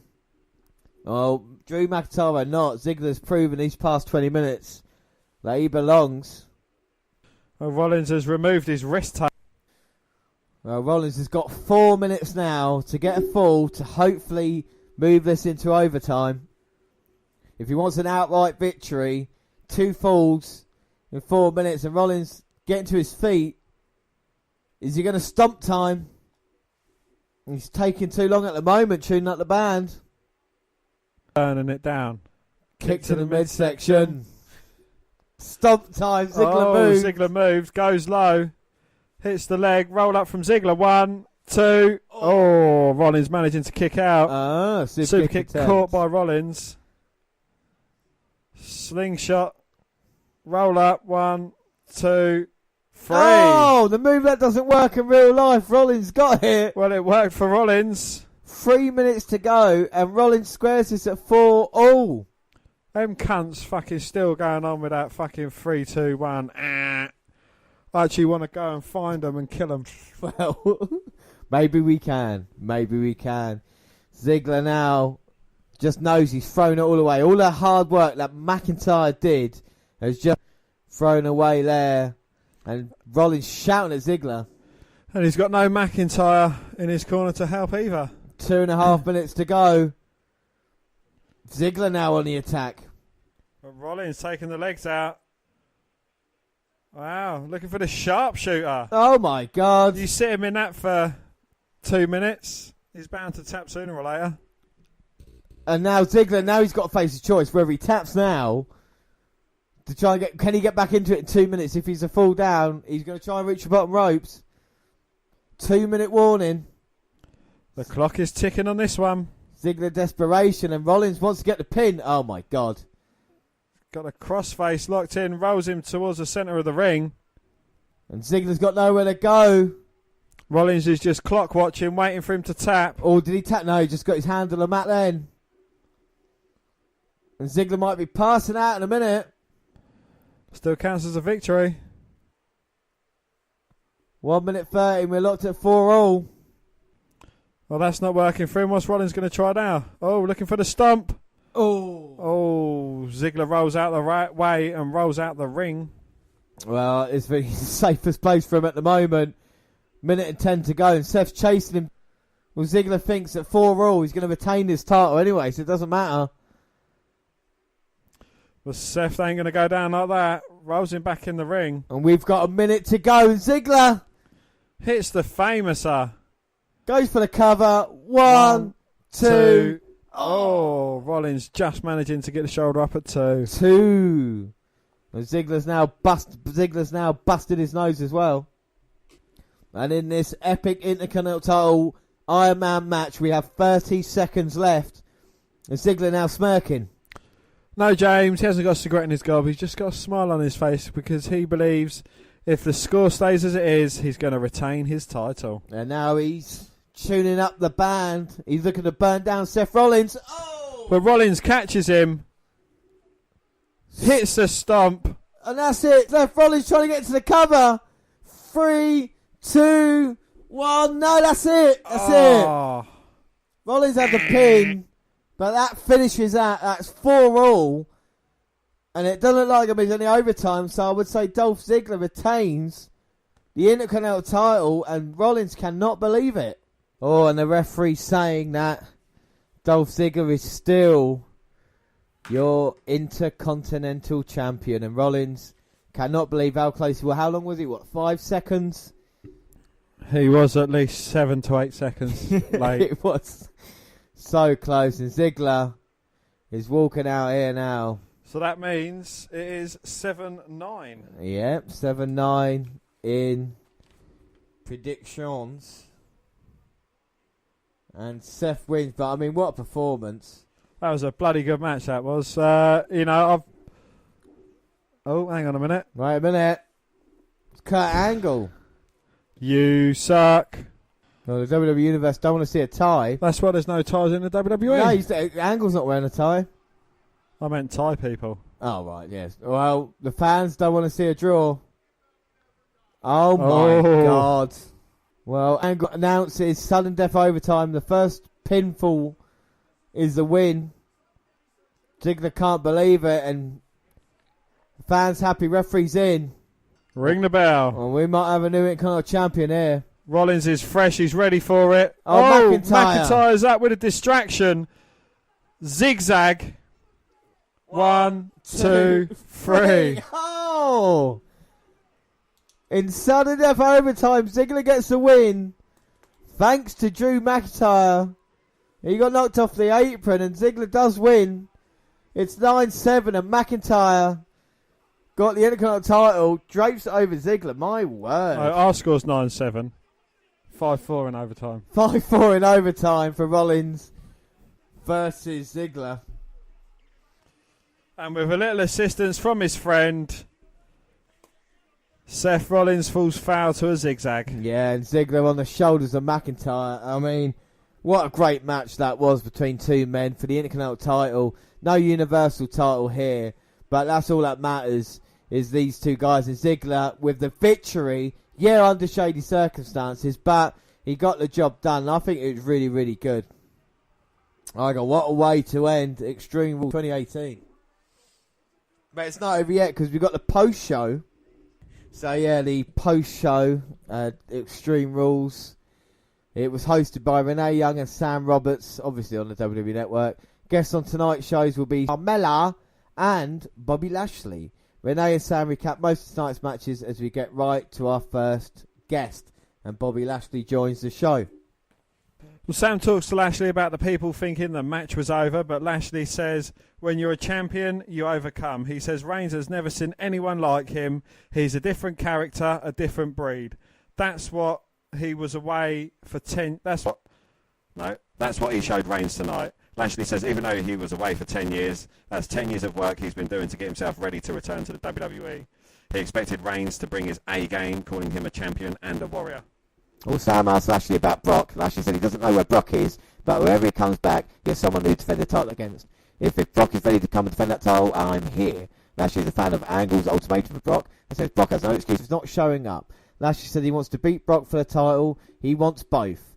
Notes how he will post photos of his kids and people will still respond, "We want you to fight Brock." Lashley said he's earned his title shot after beating Reigns and views himself as the number one guy. Lashley heads off. And Carmella joins the show. I beat Asuka. I beat Asuka twice. Carmella rushes in laughing and smiling. She also notes that she's beaten Charlotte as well. She wants to play a game. How many times did she win the MITB match? Twice. How many times did she beat Charlotte? Twice. How many times did she beat Asuka? Twice. Carmella says she's on a roll right now, and nothing. Sam noting these wins have come with some help of Ellsworth. Carmella wonders where Peter Rosenberg is at. Renee asks how Ellsworth is doing. Carmella didn't want to talk about him. Well, Carmella goes back to talk about beating Charlotte and Asuka and says Paige must have had a bad hair day because she gave Asuka the top spot for no reason at all. Carmella continues it's not her fault if Asuka gets distracted and loses. She also notes all her haters and trolls, says she sucks, but she doesn't. She says she thinks Sam looks the kind of troll. Carmella says she's a champion and walks off. Sam says he's not a troll or a clown. Carmella comes back and plays with his hair and laughs her head off as she exits. Well, Renee talks about Ronda Rousey jumping the barricade and trying to help Nia Jax in a match. Renee says Alexa Bliss is able to find ways of getting out of situations without getting hurt too badly.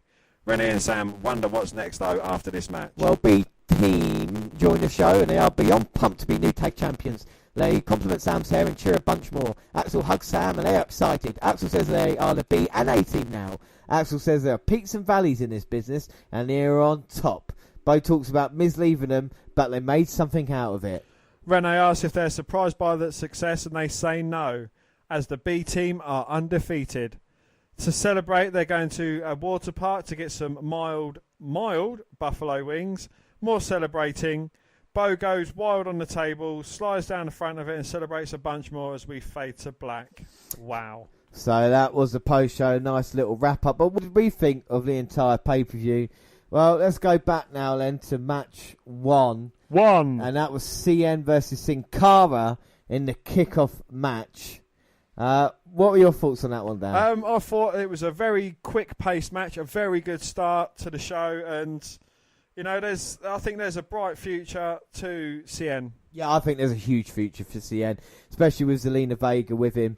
I think that has all the tools to work. I think it was a nice kick-off. I gave that 3.5 out of 5, actually. I also gave that 3.5 out of 5. Another 3 out of 5 was New Day versus Sanity, which was next in a tables match. I thought it could have been a bit longer and on the main card, but I think it was enjoyable. I think the two teams meshed well. I would like to see more of it. What are your thoughts? Yes, I too gave that a 3.5 out of 5, and I thought, yeah, it was a very good match and definitely should have been longer. Both teams gave it their all.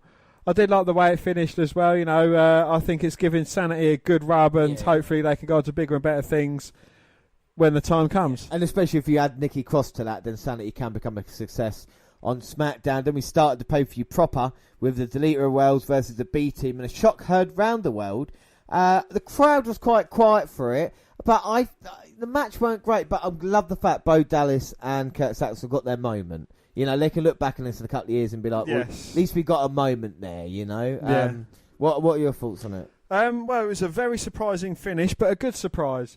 I did like the way that Bo Dallas and Bray Wyatt, they had a bit of face-to-face action, you know, and I do like to see, you know, even with kayfabe now quite dead, that, you know, they're still brothers at the end of the day, and, you know, they're still going to come to loggerheads. Yeah, and the crowd was quite into that as well, aren't they? Yeah. You know, and even though they're quite quiet. I gave that 3 out of 5. Again, I gave that a 3.5 out of 5. Oh, and then match 4 was Constable Corbin versus Finn Balor.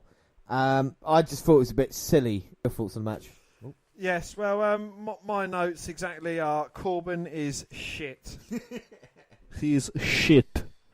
I think he's absolutely terrible. It's, you know, I just don't really get him. No, I don't understand what they've done with the whole character, the Lone Wolf, and now he's Stephanie's lapdog. With Finn Balor as well, he's just taking up time. I think for me, it took the card down in a way it shouldn't have done. Especially the way Corbin wrestles. It's like any heel character of the past few years, always fucking up in the end. For me, that's 2.5 out of 5. I gave that a 3 out of 5. Then the next match was Asuka versus Carmella. I hated this match. They destroyed Asuka. It was all about Ellsworth. It was awful. Yes. I just think it is very terrible treatment of Asuka. I don't think she's deserving of what she's been given, what's been done to her. You know, I just think they've completely fucked it big time. Having her losing to Carmella, I mean, it's just ridiculous. It's terrible. I gave that 2 out of 5. I was so disappointed. I gave that 2.5 out of 5. I was really upset by that. And then next match, Nakamura versus Jeff for the US title. Lasted all but 60 seconds. What are your thoughts on it, and of course the return of your man? Well, it was a very clever of Nakamura. He's getting really involved into his heel character, hitting the low blow before the match started. And, you know, it was just a Kinshasa, and that was it. But, you know, the most notable point of that match was the return of Randy Orton after his leg injury. And, yeah, you know, I do like to see him being a dastardly heel. And, you know, as you mentioned previously, you know, you like to see him come back, fuck shit up with no need for explanation. You just know because that is Randy Orton. Yeah, and it opens it up as well. Will he feud with Nakamura? Will it be Jeff Hardy down the line? It'd be interesting to see with that. I gave that 3.5 out of 5, just because I like the fact Nakamura got the payoff in the end with a low blow and a Kinshasa. Yes, you know, I gave that a 3. I couldn't really score it any higher because not a lot more happened during the match. Well, talk about a match that a lot happened in. Owens versus Braun Strowman in a cage was next. And that bump, I mean, Kevin Owens needs to get huge respect now. The past 2 pay-per-views, he's taken sickening bumps off of ladder and now off a cage. He took off the cage tonight was scary as hell. To go back bumping off from that height, you're putting your risk in hopefully where you land. You know, and if you look at the King of the Ring, the fall from Mankind, he kind of went and flipped into it himself, whereas Owens, back to God, just kind of hoping for the best. And for me, I gave that, for that bump alone, that's 4 out of 5. I gave that a 3.5 out of 5. I thought it was a very good match, a very clever end, and is Owens dead? No, this is the thing, we don't know. Hopefully we find out. Talk about someone dead, Kane managed to come out. Kane! With Daniel Bryan versus the Bludgeon Brothers. I know you weren't happy about that. What are your thoughts? It was a well worked, you know, the way they done it backstage and that, you know, bringing it out to the match, and Kane obviously not 100%. I'm just not too keen on Luke Harper. You know, I think he's a great athlete, but it's just his recovery time. I think that is. I don't know whether the match was too rushed and, you know, they didn't have a lot of time to do too much in it. But yeah, you know, I think he certainly needs to work on that. His in-ring ability is great. Yeah. I think, you know, he's a brilliant worker, but it's just his recovery time. I know they're trying to get over his monsters, but, you know, I've seen other legitimate monsters stay down longer after a chokeslam. Yeah. Well, we're going to have more news, hopefully, on Kane's injury and the Extreme Rules fallout we'll bring you just in a minute. But I gave that a 3 out of 5. I gave that a 3 out of 5 also. Yeah, 3 out of 5. Then Reigns versus Lashley. For me, 3.5 out of 5. I thought it actually brought it in this match a little bit. The crowd was dead, but I think the crowd was shit all night, and we'll get onto that in the main event. And I think they both brought it. Lashley getting the win was a surprise again, which was a nice surprise for people who always said, Reigns always wins. And now you've got someone else in Lashley that people can bitch and moan about they don't want him to be a part of. But I think it's the best I've seen Lashley. And granted, I've not... But in WWE, I think that was his best match. And I think Reigns is too hard done by the crowd and some people. But I think he brought it here tonight. And it shows him why he's so important to WWE in a weird way. Yeah. I gave that a 3.5 out of 5. I thought it wasn't bad. And there was actually quite good chemistry. I know there was a couple of little fuck-ups during the match. But, you can overlook them. And a very surprising win. Yeah. Bliss versus Jax, for me... The two women's matches were the worst matches on the card tonight. Just the way they were booked. We were meant to have this women evolution, and they were just kind of disjointed horribleness. Well, can I just mention that there was no Flair, Lynch, Bayley, or Banks? None of the 4 women. Yeah, that's true. None of the 4 horsewomen. But the way it was booked, the way Asuka was treated against Carmella, and the way Jax and Bliss were kind of put in a position where it was like, we care more about Rousey being at ringside than anything else. Mickey James and Natalia were not needed there. The weapon shots were awful. Like you said, it was. Well, I'll let you say that because what are your thoughts on the match? Well, it was like it was read from a script. It's I don't think they're too focusing on a women's revolution at this point in time. As I aforementioned, no Flair, Lynch, Bayley, or Banks. I mean, them 4 women. If you could have had 2, you could have had Flair versus Lynch, Bayley versus Banks. Instead of the women's title matches, I'd have been a lot happier. And the hardcore match between Banks and Bayley would have made a whole lot more sense than anything else going on. And it's the Ronda Rousey revolution at the moment. And, we'll see where it goes. But I think we all know, with Bliss and Rousey. And it's like with SmackDown, they do what they want.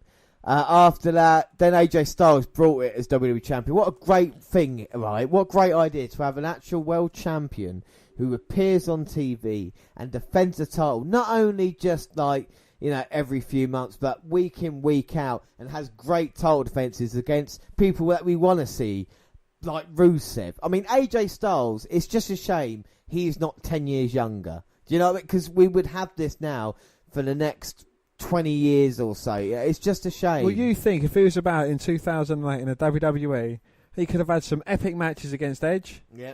That they would have had some fucking amazing chemistry. Shawn Michaels as well would have been one of those guys you could have seen.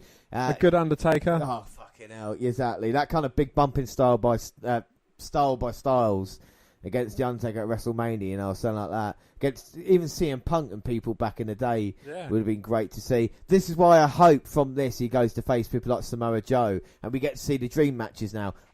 I want to see Bryan versus Styles as well, So yeah, just an excellent WWE title match.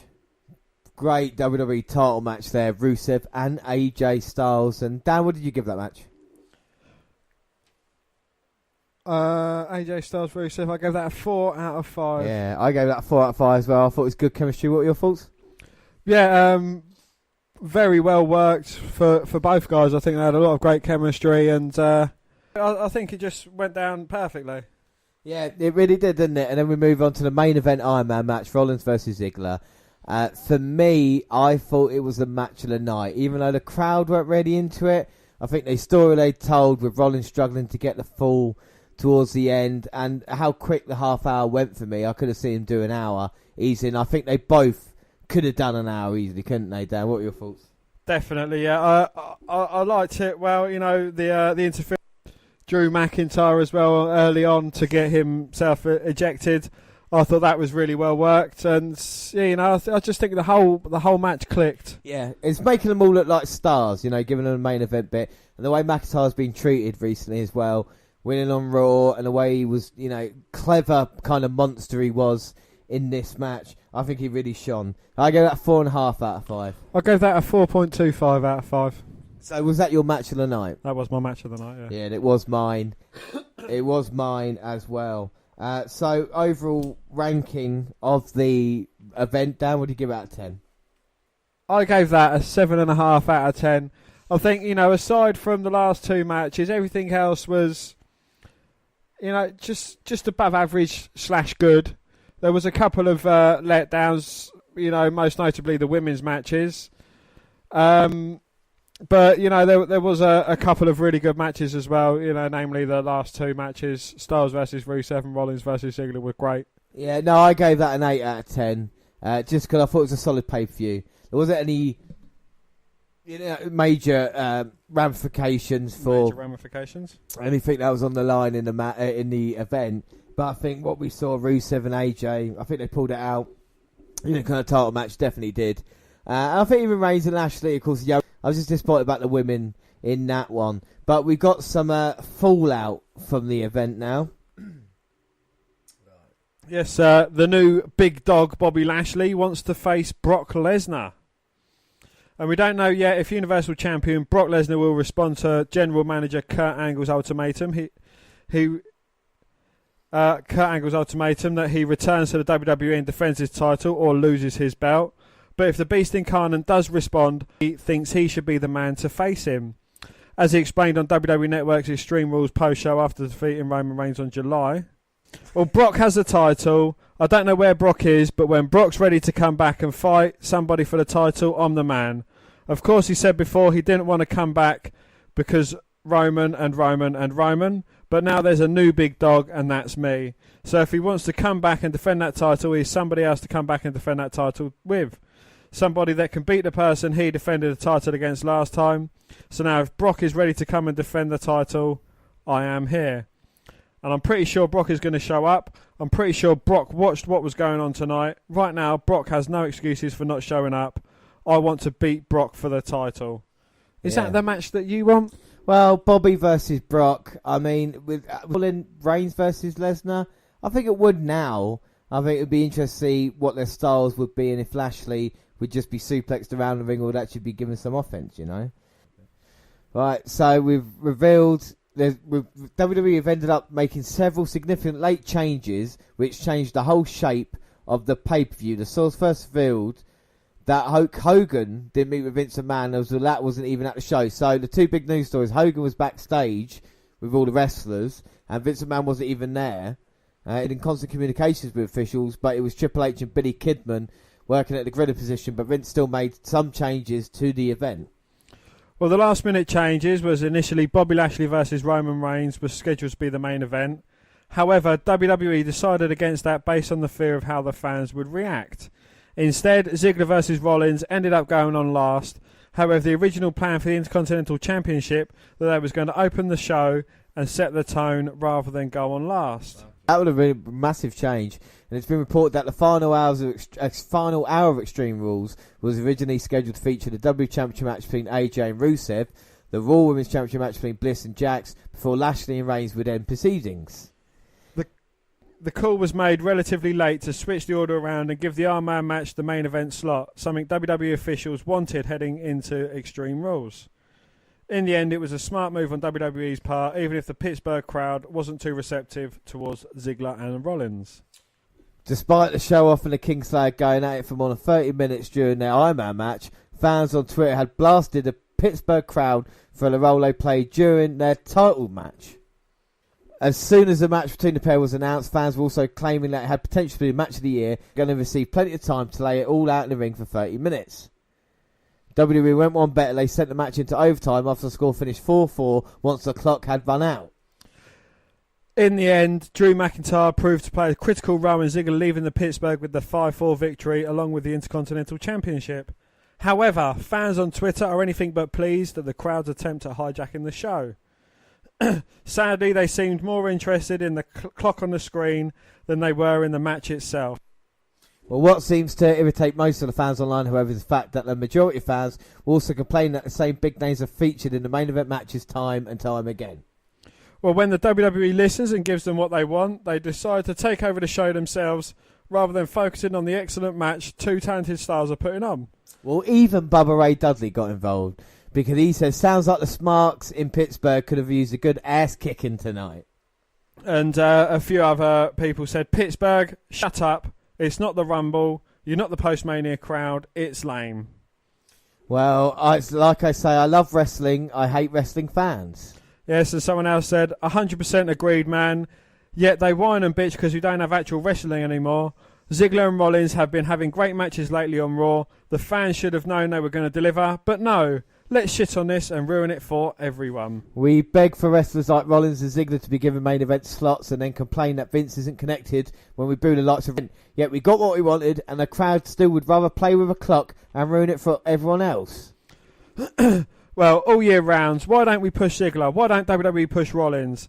Why is Reigns always main eventing? You get a fantastic main event with your underappreciated favourites and you ruin it. WWE fans are pathetic. They beg for the IC title match to be the main event and then proceeded to chant for a clock rather than the match they begged to go on last. They ruined the show. So much disrespect for the main event. And just a lot of stuff there. So, you know, and like I say, the crowd when we go to London, I don't want it to be... We want to support the show. You want to, do you know what I mean? You add to it. Yeah, you do some funny chants like sing along to the music and stuff, but you don't take away from the in-ring action. So now it's just on to what happened on Raw and SmackDown. So Dan, after a couple of months' time for your Raw review. So it'll just be a quick wrap up of what happened, but it's good to be back.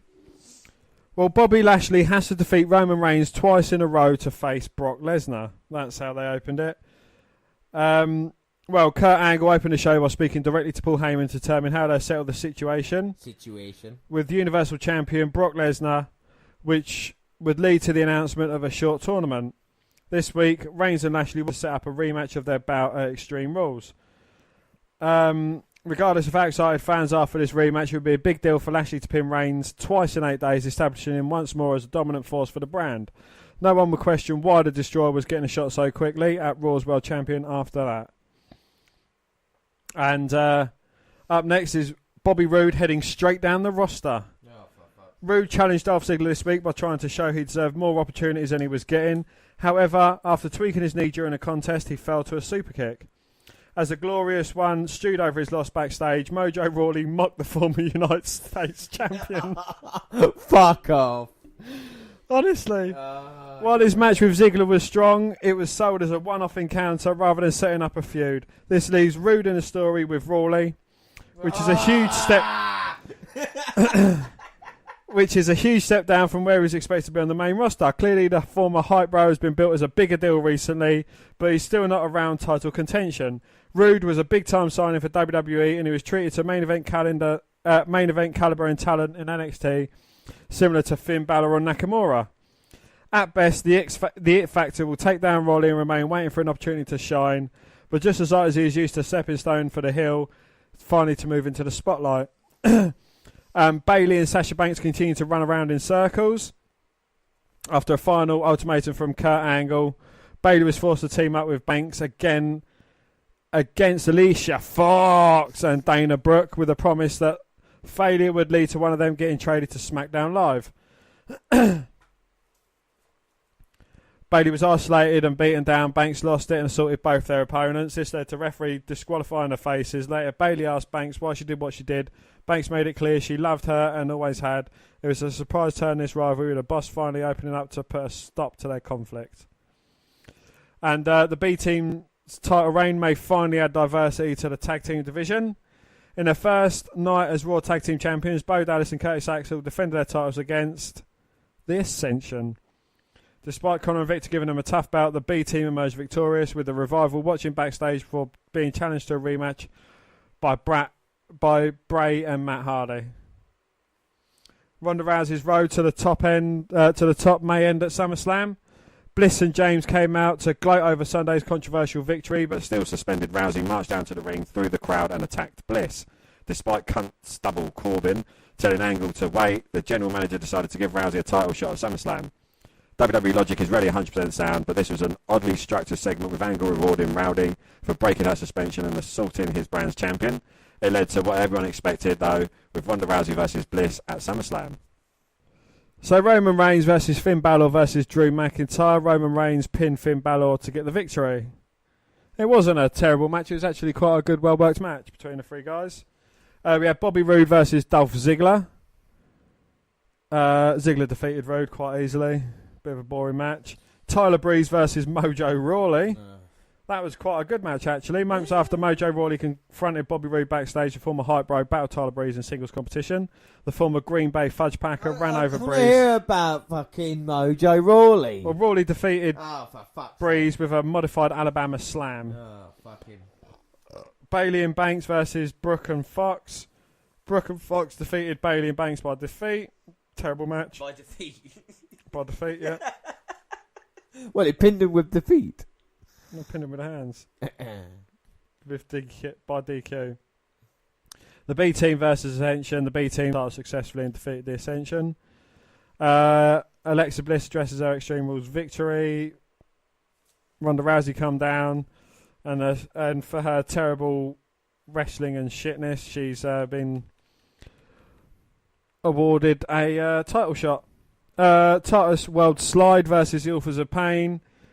Authors of Pain defeated Titus World Slide. Ember Moon versus Sarah Logan. Logan defeated Ember Moon. That's fucked Ember Moon up now. Seth Rollins versus Elias versus Bobby Lashley. Bobby Lashley defeated Elias and Rollins. Excellent. And on SmackDown. So now it's time after Raw for your SmackDown summary. We had Jeff Hardy and Shinsuke fucking Nakamura both promising victory. AJ Styles versus CN. Yeah. AJ Styles defeated CN by submission. Becky Lynch versus Mandy Rose. Lynch defeated Rose. Samoa Joe versus the Perfect Tian, Ty Dillinger. Ty Dillinger lost via the Coquina Clutch. Daniel Bryan crashes the Miz funeral for Team Hell No, because the Miz is a dickhead. Kofi Kingston versus Eric Young. Young defeated Kingston by pinfall with the wheelbarrow neckbreaker. Quite a good match. US Championship, Nakamura versus Jeff Hardy. Hardy defeated Nakamura by disqualification. Nakamura retained the US Championship. However, he went for the pin. Orton appeared to pull off Hardy and cause disqualification. He viciously assaulted the charismatic Enigma, even trying to rip his earlobe off before hitting a draping table. Randy Orton just looked lush in that.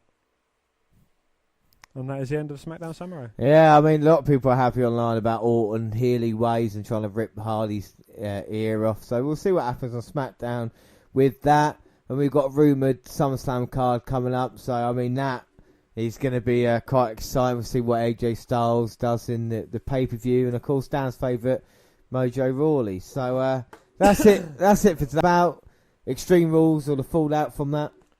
Not really, no. No. So that is it. Don't forget you can follow us on Twitter at WWE Network Review or on Twitter at Vince McDan WWE. I'm at G_Rollins. Across the Google platforms, WWE Network Review on Google Plus. Send us an email to WWPodcast@gmail.com. We're also on Facebook. Yes, Facebook. You can come find our page and give us a like with the WWE Network Review podcast, or you can come and find me and add me as a friend. I am Vince McDan. Subscribe to our YouTube channel, WWE Network Review Podcast. We've got clips on there. Podcasts go at the same time they do on other places, like SoundCloud. On your phone. We're also on Spreaker Radio. We've got a live weekend coming August 18th, August 19th. NXT TakeOver and SummerSlam live shows. Stitcher Radio and iTunes. We can download, subscribe, rate, and review there. But that is it. Our next episode is the WNR169, and it's WWE versus WCW. We're looking at WWF in 1990. Until then, I have been James Rollins, and as always, I was joined by Dan White. Thanks for listening, everybody, and bye. Bye.